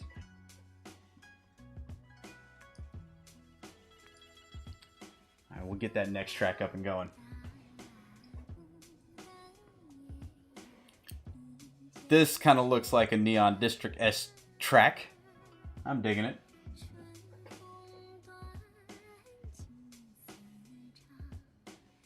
Yeah, and I played Elite Dangerous for a long time, and you know, that cockpit view that they had for Dissolution was super cool. And I love space dogfighting. And then what they were talking about is actually like going out and creating, you know, this whole, you know, universe to where people can, you know, run mining stuff like that. Dude, I think that's super cool. See? Louis gets it. It does look like indie. Alright guys, if you don't know the drill, all you gotta do is type !play, and that will bring you up on the track. Play PUBG? Why, so you can stream snipe me? Huh? I'm onto your tricks. I'm onto your tricks. Awesome. First reward is set up.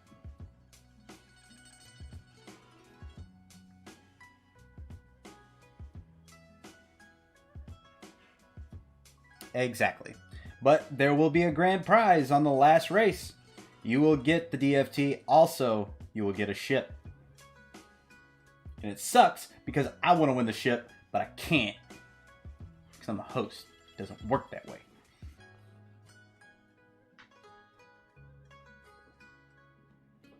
And you can't race twice. If you win twice, you win twice. Can't really do anything about that. Oh, if you win twice, it'll go to the winner after. Gotcha. Okay, that's what we'll do then. All right, we got 16 out. We're going to go ahead and crank it up. You got 45 seconds to join from this point forward. Good luck, everybody. Yes, there should be a special prize for the host. Just saying.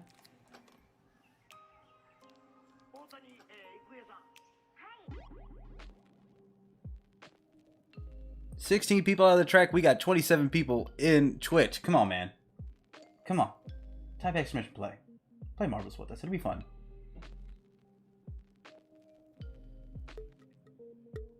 But I hope everybody's had a good week. I had a bit of a crazy morning. And I'm not going to lie. I was not fully prepared this morning.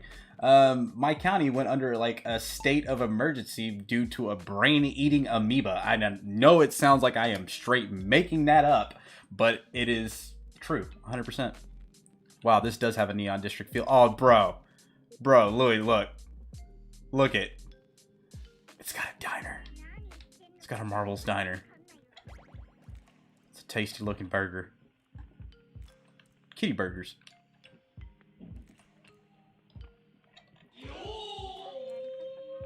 Dragon Slayer, thank you for the follow. Alright, it's kind of hard to see. Oh, Louis. I didn't say his full name, so maybe I didn't curse him. Maybe that's what I just gotta do.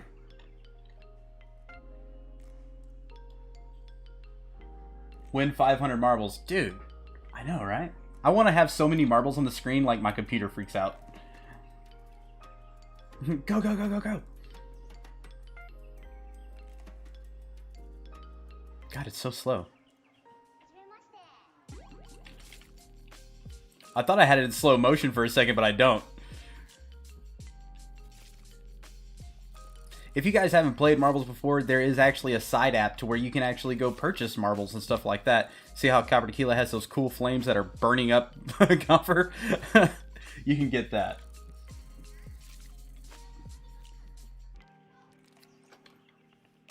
Yeah, well, it was in our water supply, Harlock. A little girl, unfortunately, she was playing in the fountains in Lake Jackson, right next to where I live, and she caught it, and unfortunately she passed away. Then they started testing the water supply, and they actually found trace DNA of the amoeba. So, yeah. It's pretty brutal. And when they did that, you can't take showers. You know, so that means no coffee for me, which if anybody's watched my streams, I am desperate need of that. Yeah, you can't wash dishes. You can't do nothing. I mean, they shut down all the restaurants. They shut down the bank. Like, I was going to go make a deposit this morning and I couldn't. I was like, how in the, wait, what? Why do I got to depend on water to make a deposit? It doesn't make any sense, but whatever. All right, still looks like anybody's game here. Kakios. I don't see you, bruv. Employees need water breaks. That's true, but that's like tap water. I mean, wouldn't they be getting bottled water anyway? I'm just saying. It's a bank, damn it. Daughter of May snags that first place.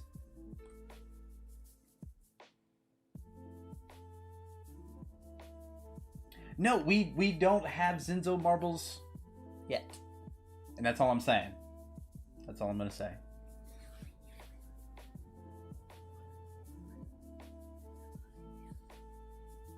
Hashtag soon. For real, dude. Like, I mean, that is scary stuff. And the fact of the matter is that it only takes like a few days for that to get you. It's brutal. It's freaking brutal. Yeah, we've got a lot of things going down in the Zenzo pipelines right now. If you've been keeping up in our Discord, you know that Coda is in full swing. If you haven't heard of Coda, that is King of the Apocalypse, one of our games that we are developing in-house. There may or may not be several games in development, which that's all I can legally say about it. But yeah, Coda, if you're into zombie shooting, come check it out. And if you have signed up for the alpha release, there will be 50 people selected for the alpha release. So be sure to go check out Coda and sign up. Now I'm hyped.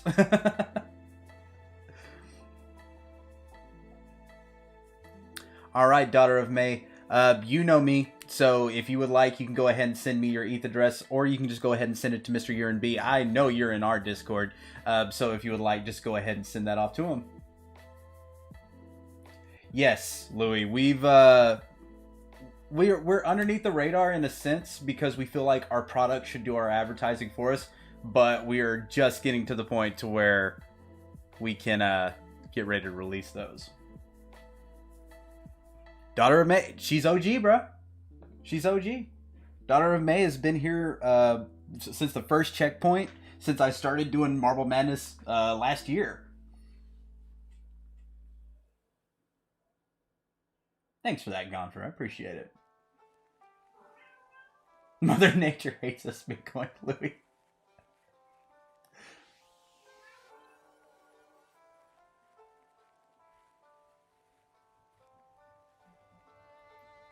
All right, we got some folks coming in.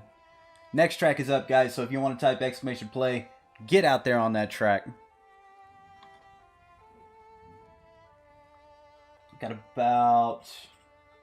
So we've got about 45 minutes left in the show, so we got more than enough time to do about 8 more races. And see, Gonfer, I can definitely say that. You know, we've got an amazing team, and outside of that, we work with some amazing people. You know, everybody that's in it has a good heart. Louis coming in with that sub. Thank you, sir. The Krillin of appreciation pops up with a head nod. And you're also doing really great with your stream. Thank you. You know, and it's Zenzo, man. Like, we all have something that we excel at. And, you know, Kitty, our head developer, that cat is so just... What's the proper word? He covers things over like a blanket. 1 second he's working on the Bitcoin Core wallet. 1 second he's working on the Forge. 1 second he's working on Coda. And it's amazing. Can't mess with that cat, dude. Can't mess with that cat. Aww. And I mean, you guys, it's what's worth it. You know, doing this has been, it's been hard. You know, everybody that's on the Zenzo team, we've all felt the squeeze. You know, we didn't do an ICO. We didn't do a pre-sale. We didn't, you know, like, hey, we've got these coins and we're going to sell them to you at a premium just so we can dump on you later. That's never been our intention. We all have a very deep love for gaming. You know, me personally, I grew up in arcades. You know, I had Coke bottle glasses and buck teeth. But when I was standing behind that cabinet, I was equal to anybody else that stepped up to it. And I love that. And I mean, high scores were everything back then. And, you know, we're trying to bring that love back into it. And we're trying to inject it into blockchain gaming, as well as highlight other projects that are making big moves in the space. Zonda, for real. You know, my heart goes out to Zonda. He's been having some issues as of late, but, you know, he's always out there repping the Z, and always appreciate it. One love. Got that Z love. All right, guys, we're going to kick it off. 45 seconds if you're not on the track. Sorry about your luck, man. Never have, never will. That's it. And everybody on this team, dude. Like, Wolven's been doing the story for Coda. And I know it, because I get to read it. And as a zombie slayer dude, I am going to love this game. And that's the idea, right? I call it like the Kevin Smith mentality. Like when he made Clerks, it was making the movie that he wanted to with all of his friends. Turned out to be a cult classic, but he maxed out every credit card he did and he went out on a limb to make it. So that's kind of what we're doing. We definitely want to make the games that we want to play and our community wants to play. Unless you want to play Call of Duty 50. Just saying. Unless they want to put, you know, ZFIs in their game, then call us. I'm talking Treyarch, not the other one. I'm just kidding. Alright, big smile, daughter of May and Harlock here. Yeah, Now, I mean, don't get me wrong. Call of Duty was a really, really good game. But it's just, when is enough enough? When are you going to stop rehashing the same thing you've done? Ooh. What you dropping there, Kagios? Huh? Linky links?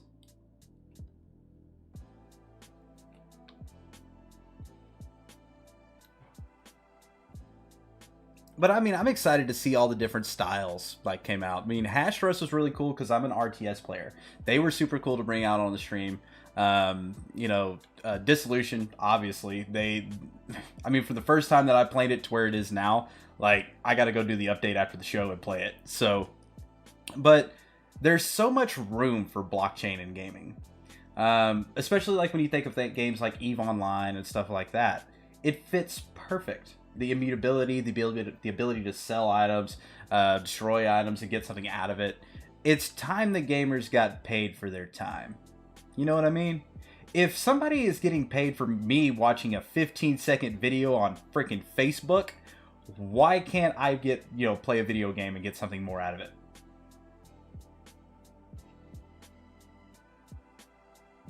Yeah, Harlock, I'm with you on that. I mean, you can only rehash the same game so many times. That's kind of how I feel about it. Unless it's Skyrim. Because they can literally just change one little thing and it's always great. Because, I mean, let's face it. Have you done every mission in Skyrim? If you have, holy God, go outside. For real. You need some sun. You need that vitamin D in your life. Harlock! Congratulations. You, sir, are the winner.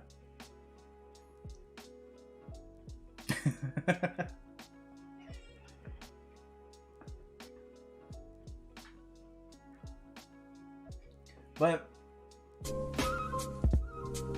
yo, man, thank you for the host. Much appreciated. Yeah, Louis, you got second, brother. You got second. Come on, you'll get the next one, man. Get the next one. The curse has been lifted. Harlock, go ahead and message Mr. Urin B with your Ethereum address, and we'll be sure to get those items to you as soon as possible. Hey, one whole view doesn't matter. It doesn't matter if it's 0 viewers. You still took the time out to click that button, and I appreciate it.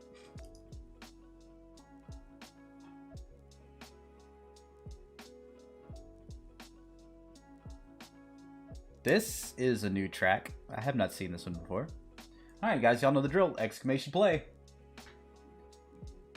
Let's see. I need a pen so I can keep up with how many races I'm on. I'll just use my phone. That's how old I am. I'm like, I need a pen, and then I've got like a notepad on my phone. I'm old, guys. Yes, I do own an Atari 2600. Ooh.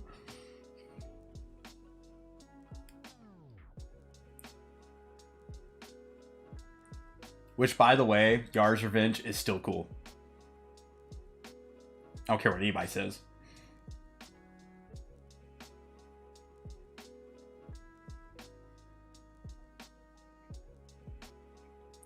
So what were some of you guys' favorite games growing up? Like, I mean, everybody's got a favorite game, right? So what was your guys' clutch game or style? Like, mine was RTS. Like, I loved Red Alert. I loved Tiberian Sun. I loved all those. Obviously, StarCraft. But then I actually got to experience the blockchain game version of that, which was Hash Rush, and they did pretty good. Super Mario 64. Yes. Contra 3, dude. Really? That game is so friggin' hard. That's like, I'm right there with you on the old thing, but that's like Ninja Gaiden hard. So hard.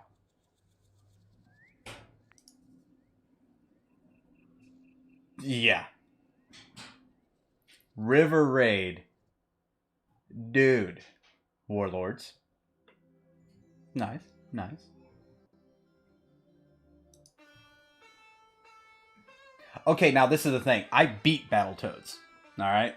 And the Double Dragon and Battletoads crossover. I have beat them. The only level that ever really gave me the problem is the one level where you're going down on the ropes when you're playing 2-player, because somebody would always hit me. My sister. And then the one level that would get me solo was the level where you gotta do the little jumps. Yeah. That level sucked. Your sister too.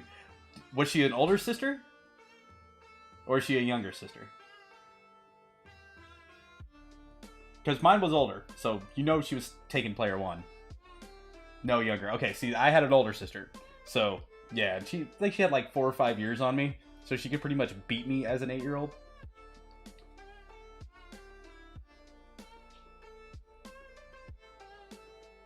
Good old 3D Realms. For real. Battletoads and Battle Maniacs. I think they actually... I'm going to go ahead and kick off this race, guys. So if you ain't in it, you need to get in it. So do I, Louis. I want to see the League of Legends blockchain game come through. And this is the thing. Eventually, like... And this is what I was talking about Ready Player One earlier.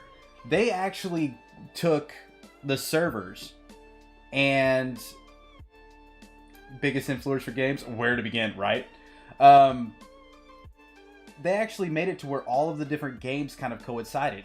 World of Warcraft was right next to League of Legends, and then it was next to StarCraft, then it was next to Star Trek, then it was next to Star Wars. Like, all of these worlds were, you know, tied together. And they were actually, all had one currency. Which was stupid cool. Alright, let's get it, gang.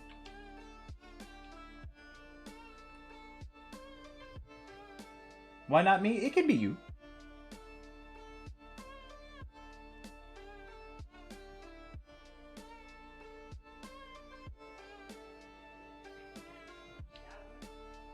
Yeah, big shout out to the guests, Houston and Adam from Dissolution, and Myra Reed, coin artist from Neon District. It was super cool to have them on.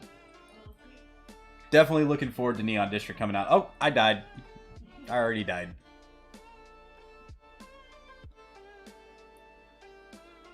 Alright, I'm not going to say anybody's names because I don't want to curse anybody. Those guys are out in the front. Exactly. The metaverse is something... And one of the things that they actually talked about in the book, too, was the ability to make this super server that had 0 lag that millions of players could be on. No boost, Louis. There is no boost. Hashtag no boost. But the idea of having these, you know, lagless servers, and what they talked about was actually linking everybody's computer together. Kind of like, what were they doing for that supercomputer thing back in the day? Why can't I think of that coin's name? It's so simple. But I didn't say about it on the track, though, Squid. I didn't say anything about that. Folded home? No. It was like a 3-letter word, and I can't believe I can't think of it. Golem. No, it's not a 3-letter word. It's like a full word. But yeah, Golem was doing something like that, where they kind of linked everything together. And... Bitcoin Louis. You, sir, are a winner.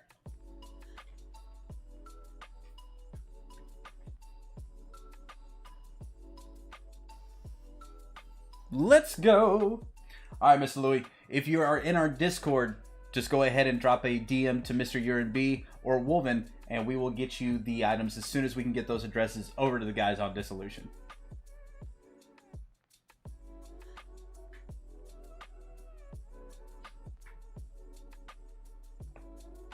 I'll tell you what, I'm going to go ahead and spice up the last race. Because we did miss last Marble Madness Sunday. I'm going to go ahead and put 100 Z and Z on the last race. So there'll be 3 prizes for the grand prize winner.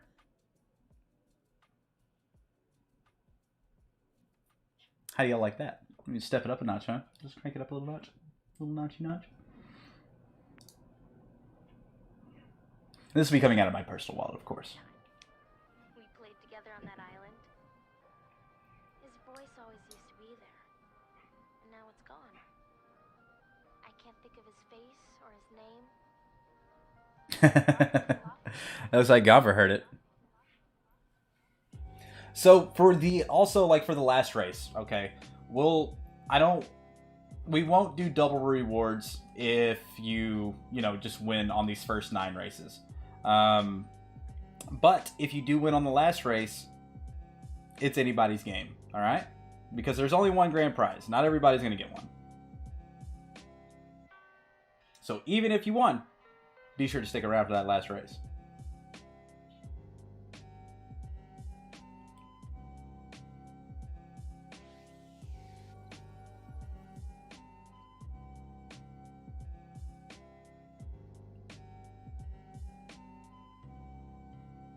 Here, 1 second, guys. I'll be back in just a minute.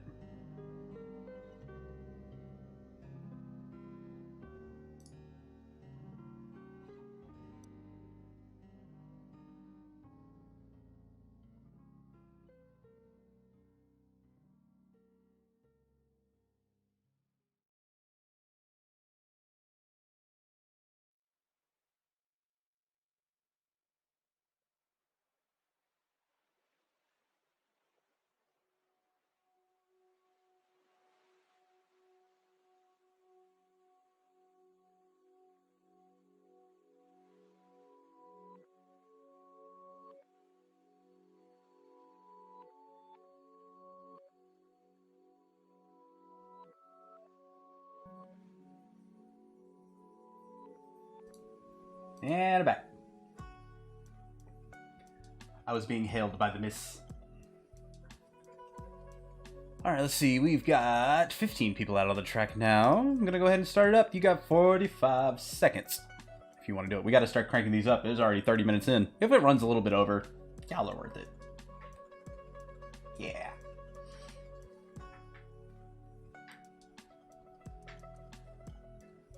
But yeah, Neon District. So I started buying those items, right? And I was looking at it. I was like, I got a 1% chance of getting a legendary, and I got a legendary pair of pants. I was like, yes! I got legendary pantalones. But, I mean, if you're kind of new to the NFT realm or, blockchain items and stuff like that, first gens tend to go for a lot. And I'm stacking mine up. Mainly because I want some good characters. I like turn-based games too, so... And they've been at it for a while. And again, big shout out for CoinArs for just straight being a trooper and coming in. See, I need legendary pants too, dude. For real. I got a legendary shirt. I got my training shirt on. Kakaios, I know you like this one. Win Dragon Ball on blockchain.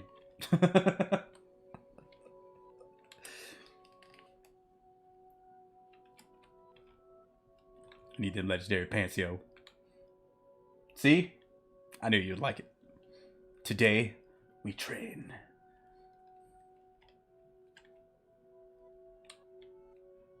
Mr. UNB. I can say his name because it doesn't matter if he gets yeeted off the track. Sorry, B.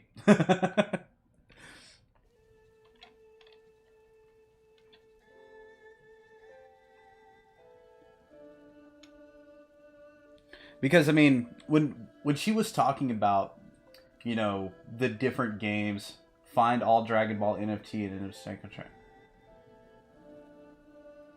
Louis? Let's talk. We might be onto something, even though you just got flung off the track. I'm sorry.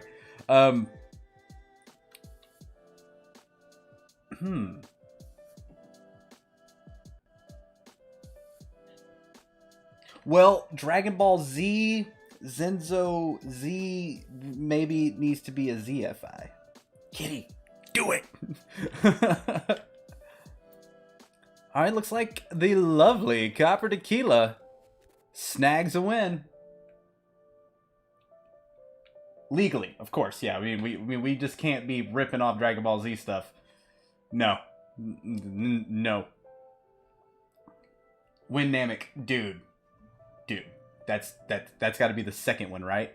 We got to do the Earth Dragon Balls first, then we can do the Namek ones. And we have to fight Frieza somehow.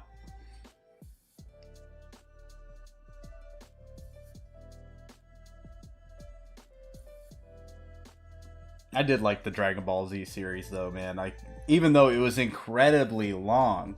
I mean, people are like, Naruto's long. I'm like, have you even seen Dragon Ball or Dragon Ball Z or GT or whatever it is now? All right, who? Wait, we got. Oh, Smile. No. All right, Copper. You know the drill. Do the abridged series, please. What was that? Dragon Ball Z Kai? I think that's what it was called. Sino-sama. Alright, Copper. You know the drill, though. Send Mr. B your ETH address, and then as soon as we get those over to the guys at Dissolution, they will send them out as soon as possible.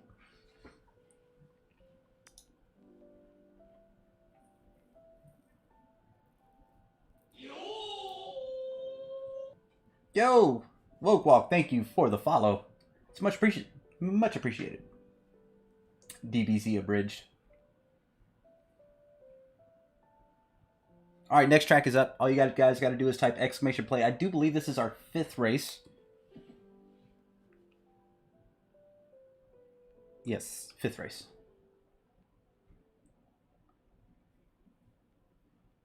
So we've got 4 more regular races after this one. And then the last race. So I'm going to pitch in 100 Z and Z on it. Then we're going to be giving away a DFT. And then we're also giving away a Dissolution ship. You won't want to miss it. And remember, anybody's up for grabs on that one. But if you currently win, and you win one of these like next rounds, it's going to go to the next person. So we want everybody to try to get something, you know what I mean? Yes, on Discord, please. And if anybody has any questions about what Zenzo's been up to, if they have any questions about what we talked about on Neon District or Dissolution, feel free to drop it into the chat. Me or B or Wolven will help you out. Yep, we're on 5th. Okay, cool. And if you don't know what the hell Zenzo is, feel free to click a link below. Join our Discord. Come check out our website. Ask us questions. So that's what we do.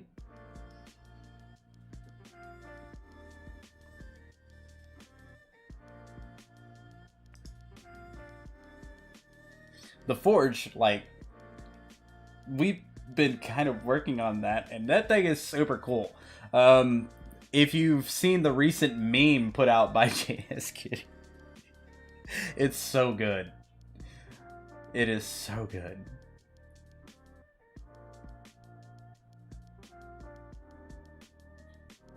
And that's what we kind of want the Forge to be. We kind of want it to be this universal like wallet for all of the games in our ecosystem. So the idea of one item being able to be used in multiple games. So like imagine you have a pistol, all right? And we come out with a card game. And it utilizes weapons for whatever reason. We make it to where they use this particular, set. You can have a gun in this game, in that game, and that game, all off of one item. And I think that's cool. But a universal inventory for kind of all of our games, it's the idea. One of the brainchilds of JS Kitty. Alright guys, we're going to kick it up. 45 seconds to the next race. Good luck, and may the odds forever be in your favor.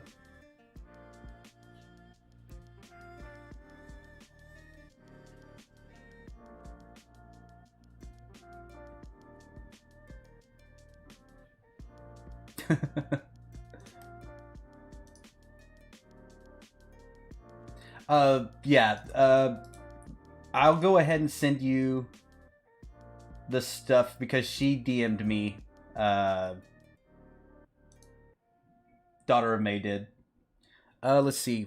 I can't see the top walk. I'm not sure, but I'm pretty sure you're in it. You typed exclamation play, right?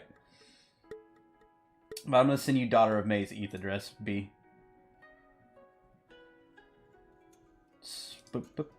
Blow. I don't know why it did all that, but that's her address.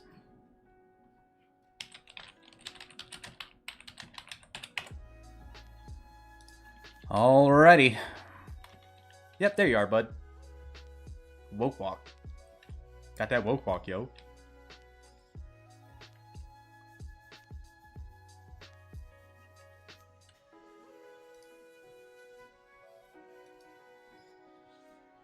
There is still plenty more races. We got, let's see, we got this race and then 4 more regular ones and a grand prize one. You may not want to win to the last one. I don't know.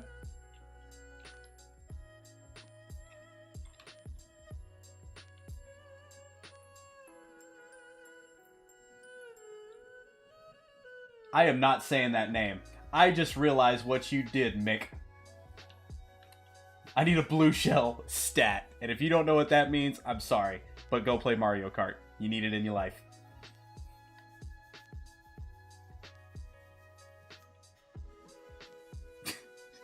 Damn you. I'm just calling you Mike because I'm not going to say the rest of your name.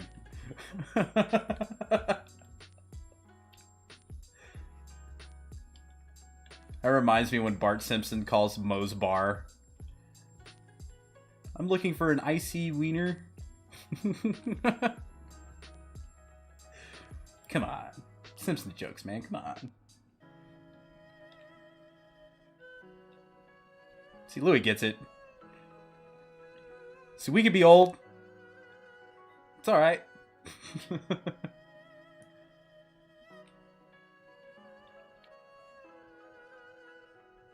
Yeah, but dude, when they introduced the blue turtle shell, like, that was so clutch. But you know what was a really good racing game that didn't get a whole lot of love, which I'm kind of surprised? My ball, no! It's Diddy Kong Racing. See more butts. Yeah. Yeah. But Diddy Kong Racing was badass.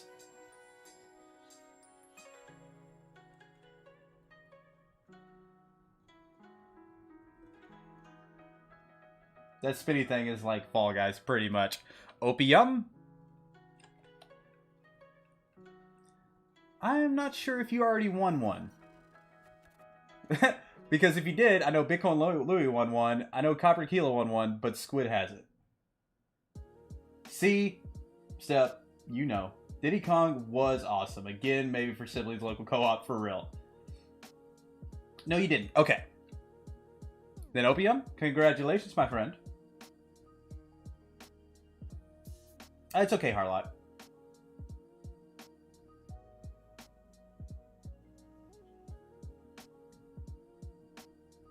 Hey, thank you for being here and playing, man. It's much appreciated. Us at the Z Fam always want to have people come out. I mean, that's also one of the reasons that we do these things. Not only are you be able to be talking about, you know, the guests and, you know, their projects that we have coming on, this also gives you a chance to ask what we've been up to. We can give you updates however you see fit. I mean, if you're in our Discord, we drop, he hasn't won yet. Okay, cool. We drop updates and announcements all the time. So if you want to keep up with us, it's there. We don't... Let's see. I don't think we have that.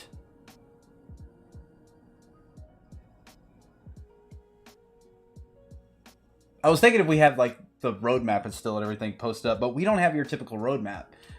We don't have, like, this coming out at this time, at this time. We build, and we just keep our heads down. We keep grinding until we feel like it's done.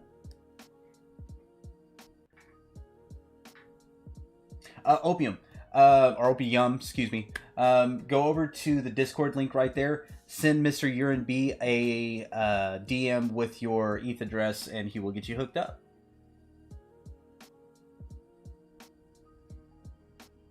Us over at the Zenzo house, man, we always feel like the proof is in the pudding. There's no sense in trying to release some kind of vaporware. That shit may have worked back in 2017, 2018. That doesn't work anymore. It's about the products. Caught your stream through Coin Dreams? Nice. Very nice. Big shout out to the guys over there at Coin Dreams.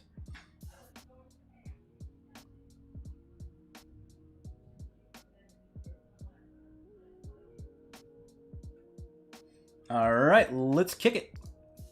So this will be the 6th race. That means we've got 3 more normal ones after this. We might be running a little bit late. I'm here. I ain't going nowhere. Not until the last race is won. Also, be sure to have a Zenzo address. If you do win the last one, I will need a Zenzo address to send you some. Play, yo, I'm back. Late, but back. Welcome back, Zamborg.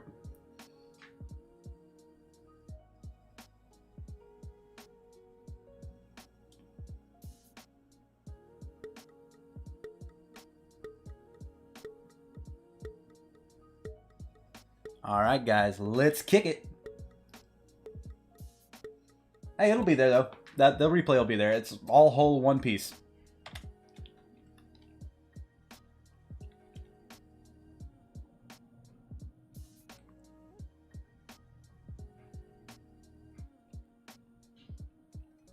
This has been a bit of a wild morning, though, for me. If you can't tell, I'm a little like, eh. Oh, sorry about that. But also, guys, if you would like to come for your chance to win a little bit of Zenzo, join me tomorrow at 11 p.m. Central Standard Time for a 2-hour show. We do it every Sunday. We play marbles for Zenzo. We have the top 3 winners win 15, 10, and 5. So be sure to come hang.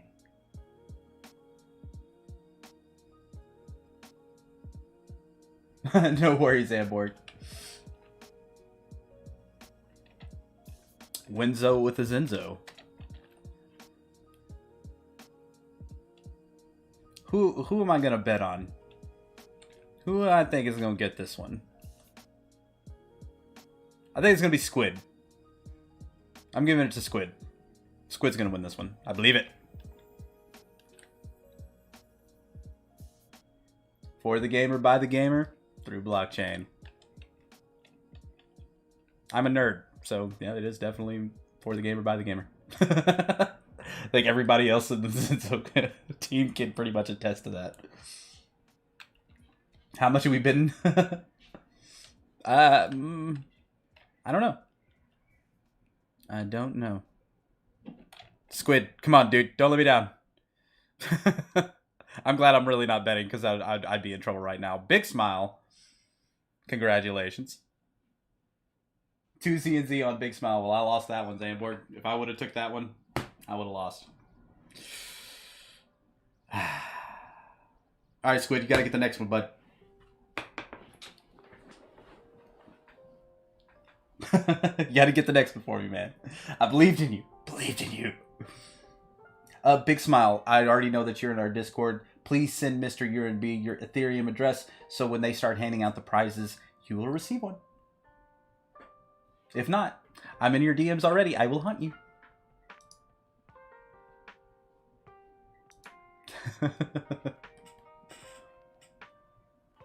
All right, 7th race for the checkpoint. Here we go.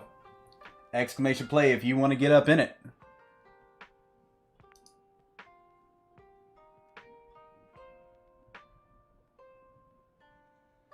Got 27 people, 26 people hanging out with us over there on Twitch.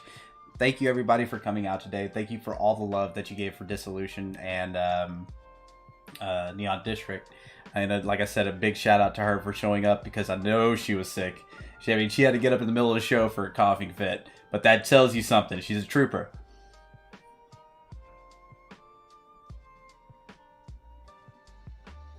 And we do the checkpoint every month. We've brought on all kinds of different guests. We brought on just crypto projects. We brought gaming projects. We brought crypto gaming projects. Doesn't matter. If we think that the way people are doing out there, good moves in the space, we're going to bring you on and highlight what you're doing. Thanks, Sampoid. Our first one was a banger. We were giving away copies of, what, 2 copies of Pokemon, the new Star Wars game, like $1,000 worth of crypto. That was a banger. That one was a banger.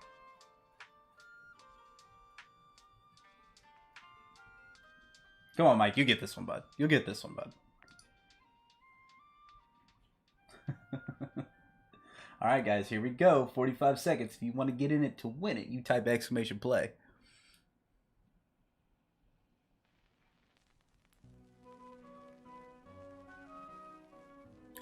You're betting 5Z and Z on Mike? I'm saying Mike because I ain't saying the whole word. Because there's a different Mick, but I think it's like a kitty. Hey! Thank you, Harlock. Yep, we do stream on multiple platforms. We are over there on YouTube. We are over on Twitch, of course. And then we are on DLive. And then we also stream off Twitter. Got another platform I'm trying to get into it, but using Restream and all of this other stuff, it's a little crazy. What is this?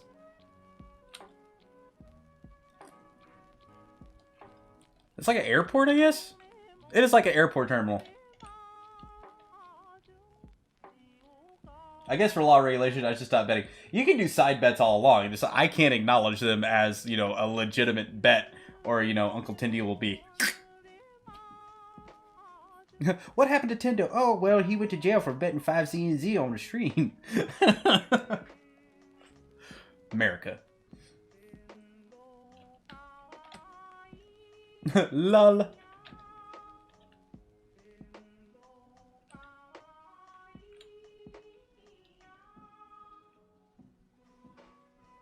Louis with a pretty commanding lead, but I have... What is this? What? Is that an Easter egg? I think we found a little Easter egg here, guys.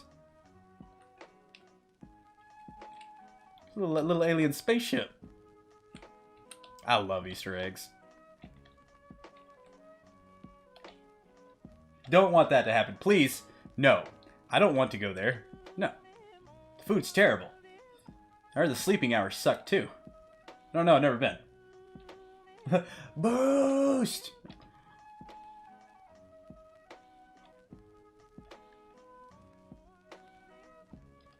I like how people, they root for other people to win. Instead of just like, no, it's all mine. You can do it. I believe in you.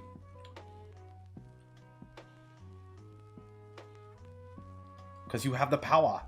The power! No, Urine B. Don't steal it.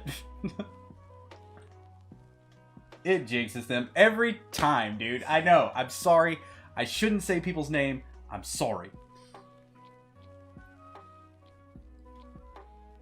Well, Mr. Zamborg, you, sir, are the winner.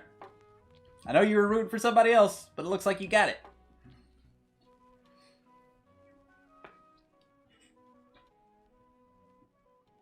Lol.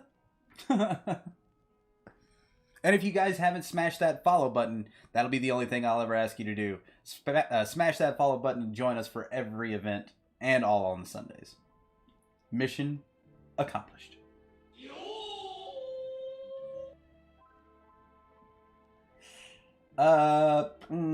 Give price to Mick.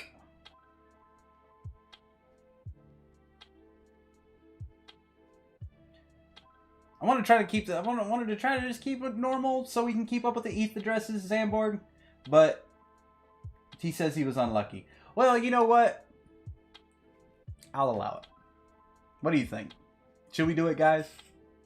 Should we pass the prize?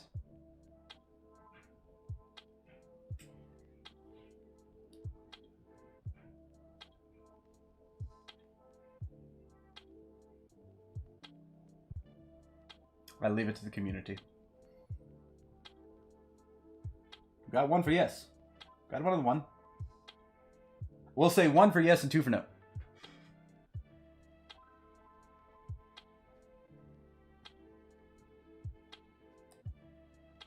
Do I need to break out the potato? Do I really need to break out the potato? I don't want to break out the potato now. I have to do stuff. So we got lots of yeses. We're going to go ahead and give it to him. So, Mick, why don't you go ahead and come to our Discord and DM Mr. URB your Ethereum address and say this was for Zamborg's win. If you would, sir. Potato. Let's see here. That means I got to do the voice, though, too, right? I'm not ready for the potato. I took out all the hotkeys because I kept on hitting the wrong buttons and I was turning into a potato and getting this really deep voice. The anime character one's weird. Check this out.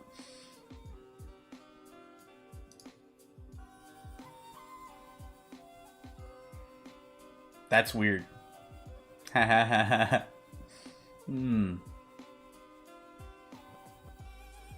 Pretty wild, right? But we'll do the potato. Hello. Hello, all of you. So I gotta do the voice too. Hello, humans.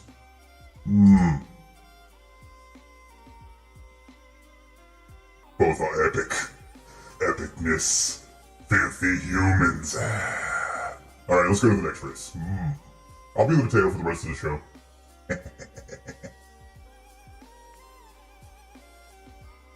I am the potato overlord, yes. I waged war on Tom Cruise many moons ago.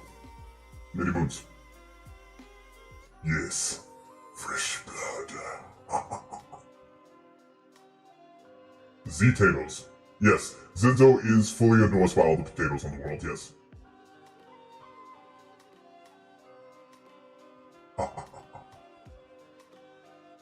Come get, you want some of this potato, You want the spud nipping at you? Underlord, how dare you? How dare you? Filthy human, even if you are a bee, quote unquote. I scratched my invisible nose, which you can't see.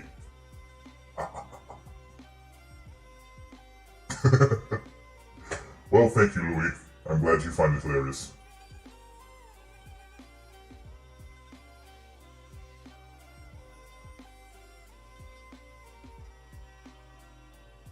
I don't think you're a bee at all. I think you're a human. Bees can't type. I guess I'll join the race. 45 seconds. I think this is the 7th race. Sure.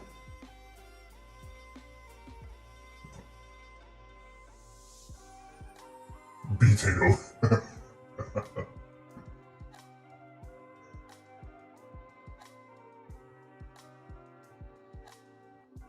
Well, I can't type, but I get my slave human to do it. It's a dead right to do. Type, you fool.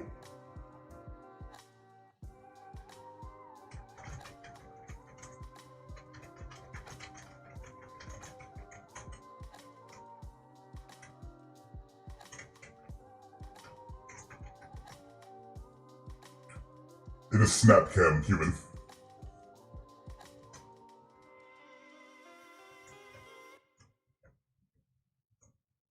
That's right, no, you type.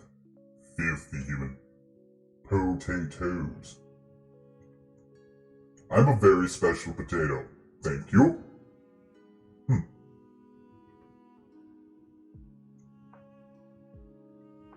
I may not have thumbs, but I can do things. I can do that.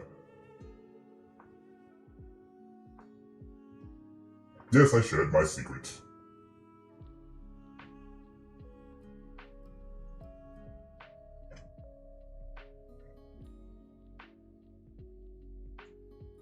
The lovely daughter of May. Everybody else, hurry up, humans. I have places to be. I have a spud meeting in 20 minutes. Not really, I'm just saying that. I want to be special. I don't want to be alone in the ground anymore. Because you keep on eating my kind. Put your hands in your opposable thumbs. You think it's easy being a potato, it's not. Slowly.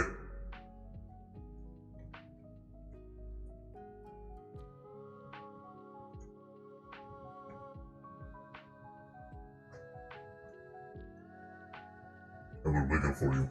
Behold.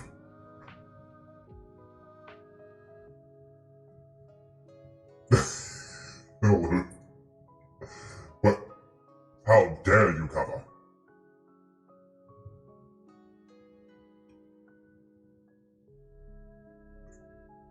Truth be told, Mr. Louis, he doesn't sound like that at all.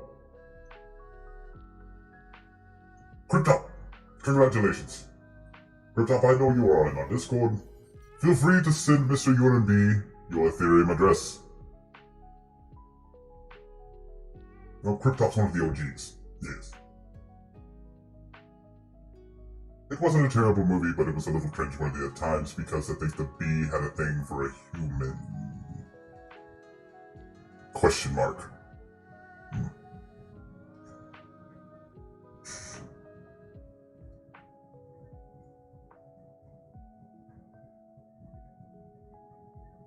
Indeed.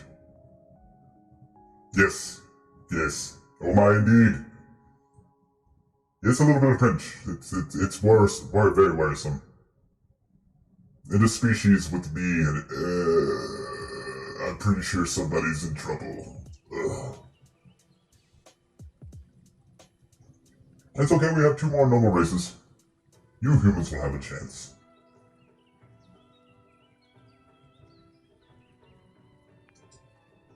That was the whole purpose. I haven't seen that movie since school.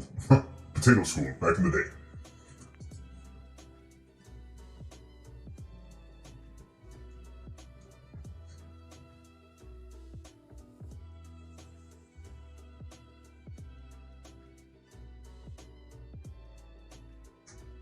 I want to be an anime character on here.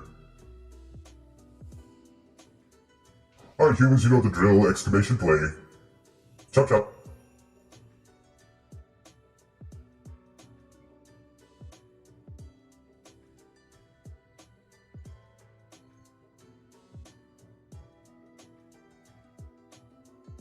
So we'll have this race, 1 more race after, and then the final race.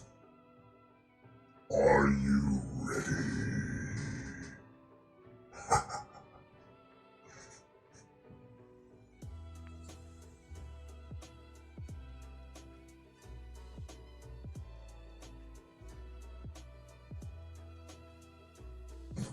Everybody's here will not be destroyed in the Great Potato Rot Rise. Lucky you. All the others, they're mine.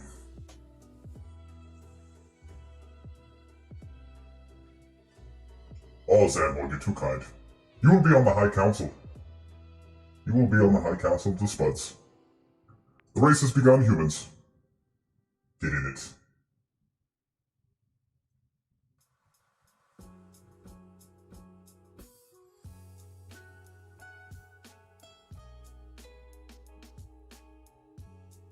Maybe I should just stream as Potato from now on. You need to be among the shill army. Yes. I will shill for ZFIs. I will. I will send my potato address.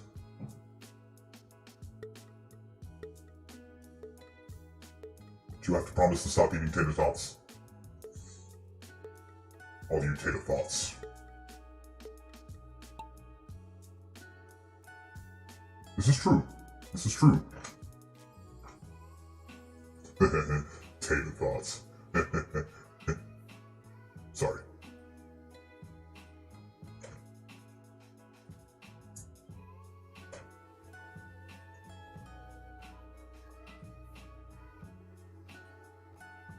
Bro, this track is huge. Yeah.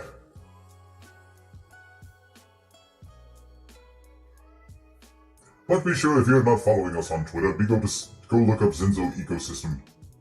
Give us a follow. Keep up with what we're doing. Well, I'm not doing anything. That Tindo guy is. He does stuff, but I'm here.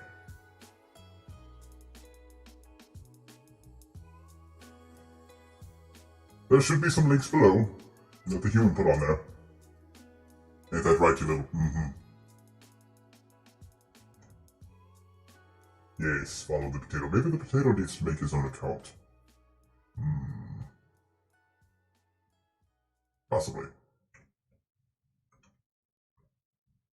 Yes, follow the potato. Lead you to your doom.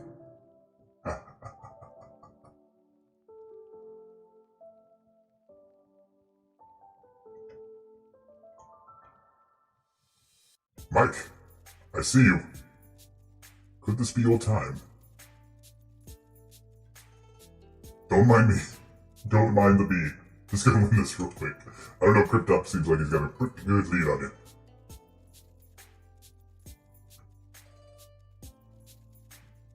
This track is forever long. Oh, I'm gonna become a couch potato by the time this one's done. Ah. Can you make this go faster, human? No. Damn you. Useless.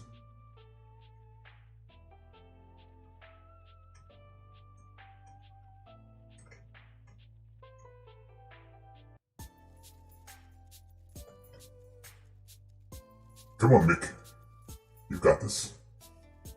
Get past those pointy things. No!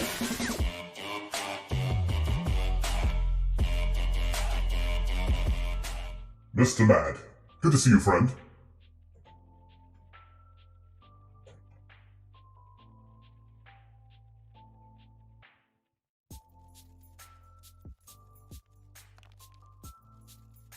Potatoes can dance. I have a neck. Look at it. It's beautiful. It just happens to be the rest of my body. Potatoes can dance.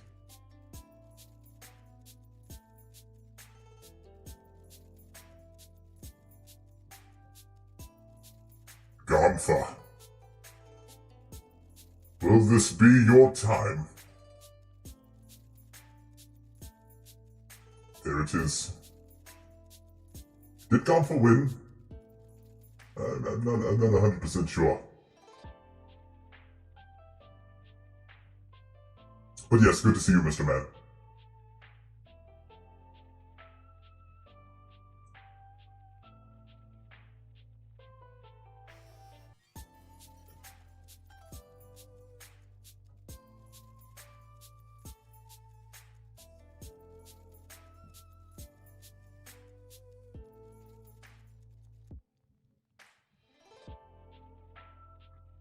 The D-Live boys are coming into effect. I am sorry. I'm sorry. Sorry. I will make a sub-badge. I will do stuff. I apologize. Pretty sure there is one. I thought there was. I thought I made it. I apologize.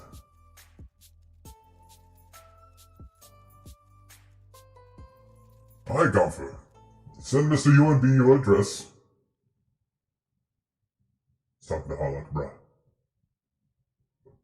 Bruh. Bruh. Don't sass me, you little shit.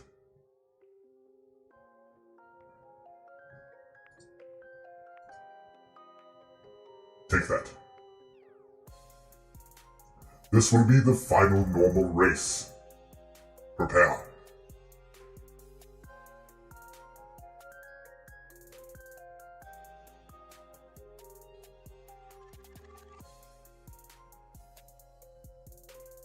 I'm gonna give you a potato striptease. You like that? Like the way I wiggle? I will roll around on the dirt. We are giving away Dissolution. No, we're playing for CFC. No, that'll be the last race. The grand prize.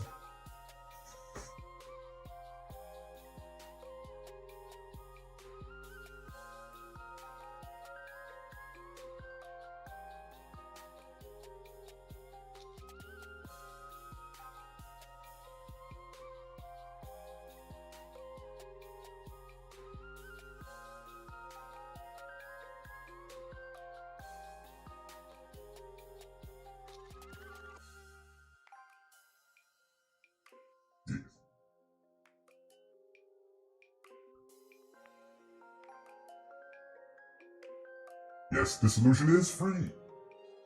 But the items inside of it are not. We're not giving away copies of the game. We are getting,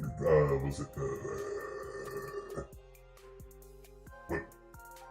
We're giving away the Founders tokens, I believe. Yes. DFTs, yes.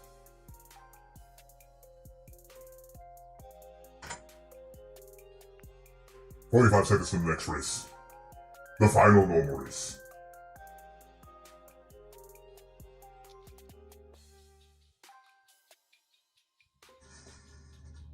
Then pay attention.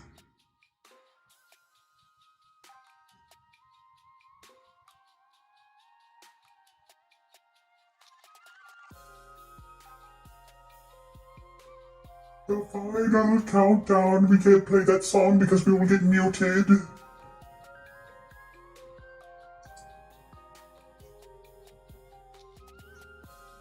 It's really cool. I would recommend checking it out. I would play it, but I don't have thumbs. So there's that.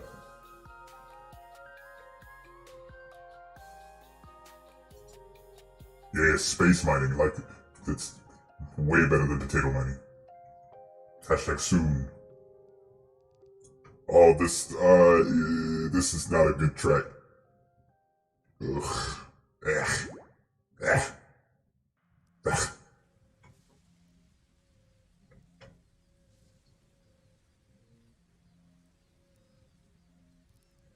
Space mining, yes. Now we have your attention.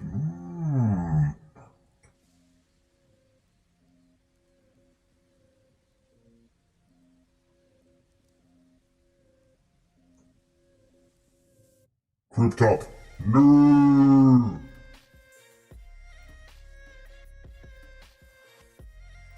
They didn't want to get sued, Squid.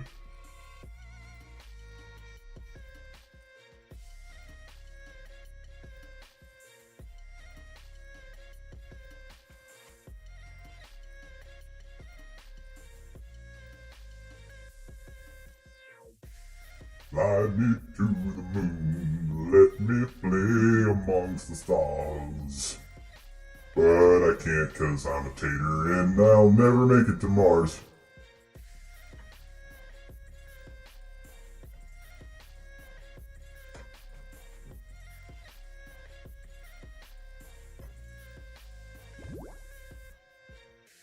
The human says he's going to kick me off here in just a second.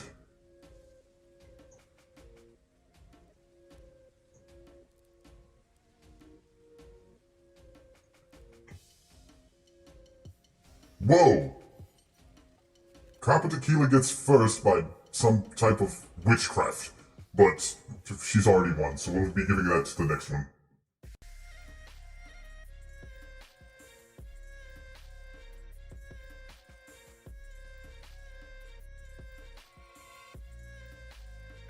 Me! Who will it be?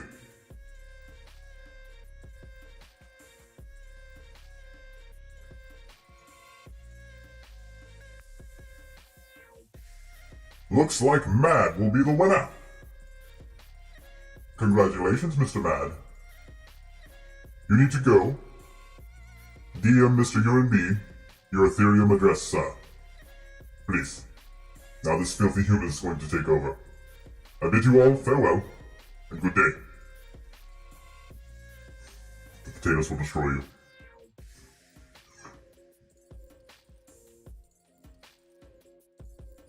Thank you, Potato Overlord.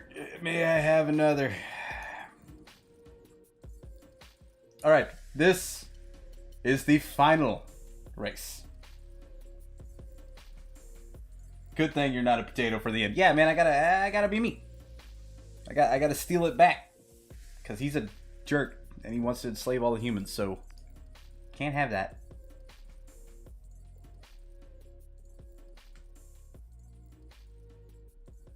Hey, Louie, thanks for stopping in, brother.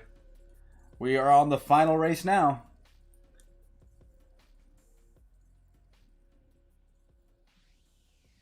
So, we've got 100 Z and Z on the line. Then we got a DFT. Then we've got a Dissolution ship. Okay, pushing play, then leaving. If you win, we'll let you know, bud.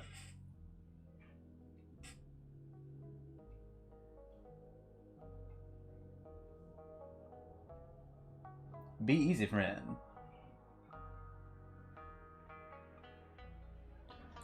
Alright, ladies and gentlemen, this is the final race. I am going to push the button. In 3, 2, 1. 45 seconds. If you guys want to get it, you know the drill by now. Big shout out to Neon District and Dissolution for coming out today. It's been my honor to have those guys on and be able to, you know, talk to them about blockchain gaming, blockchain as a whole. If there's anybody you guys want to see come onto the checkpoint, be sure to let us know in our Discord, and we'll see if we can reach out to them. I guess we could do a little shout out to Z and Z. These and all checkpoints are brought to you by Zenzo. For the gamer, by the gamer, through blockchain. And if you want to learn more about them, links below. Join our Discord. Alright, we got 20 marbles out on this race.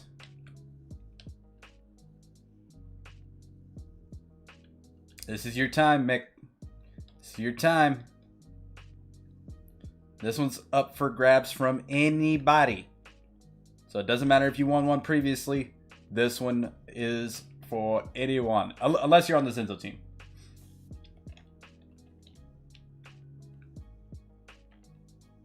Oof. Oof. Copper is on fire. Literally.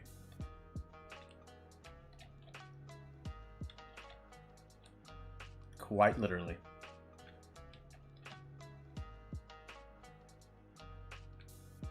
You deserve a ship to sell.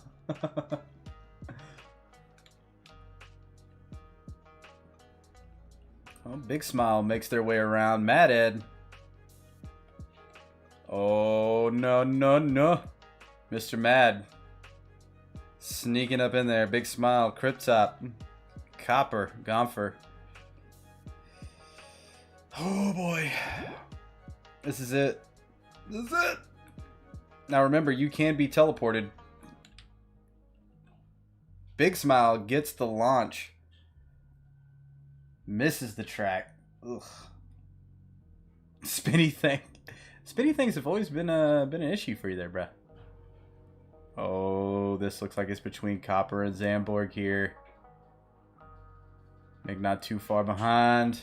Doesn't look like anything standing in their way.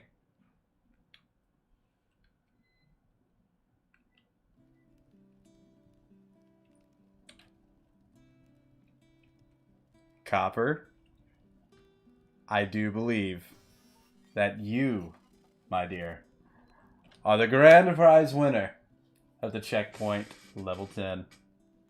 Congratulations, madam.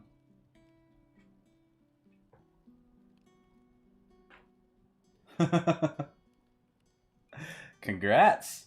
You just won level 10. And I got your Z&Z address. Brava.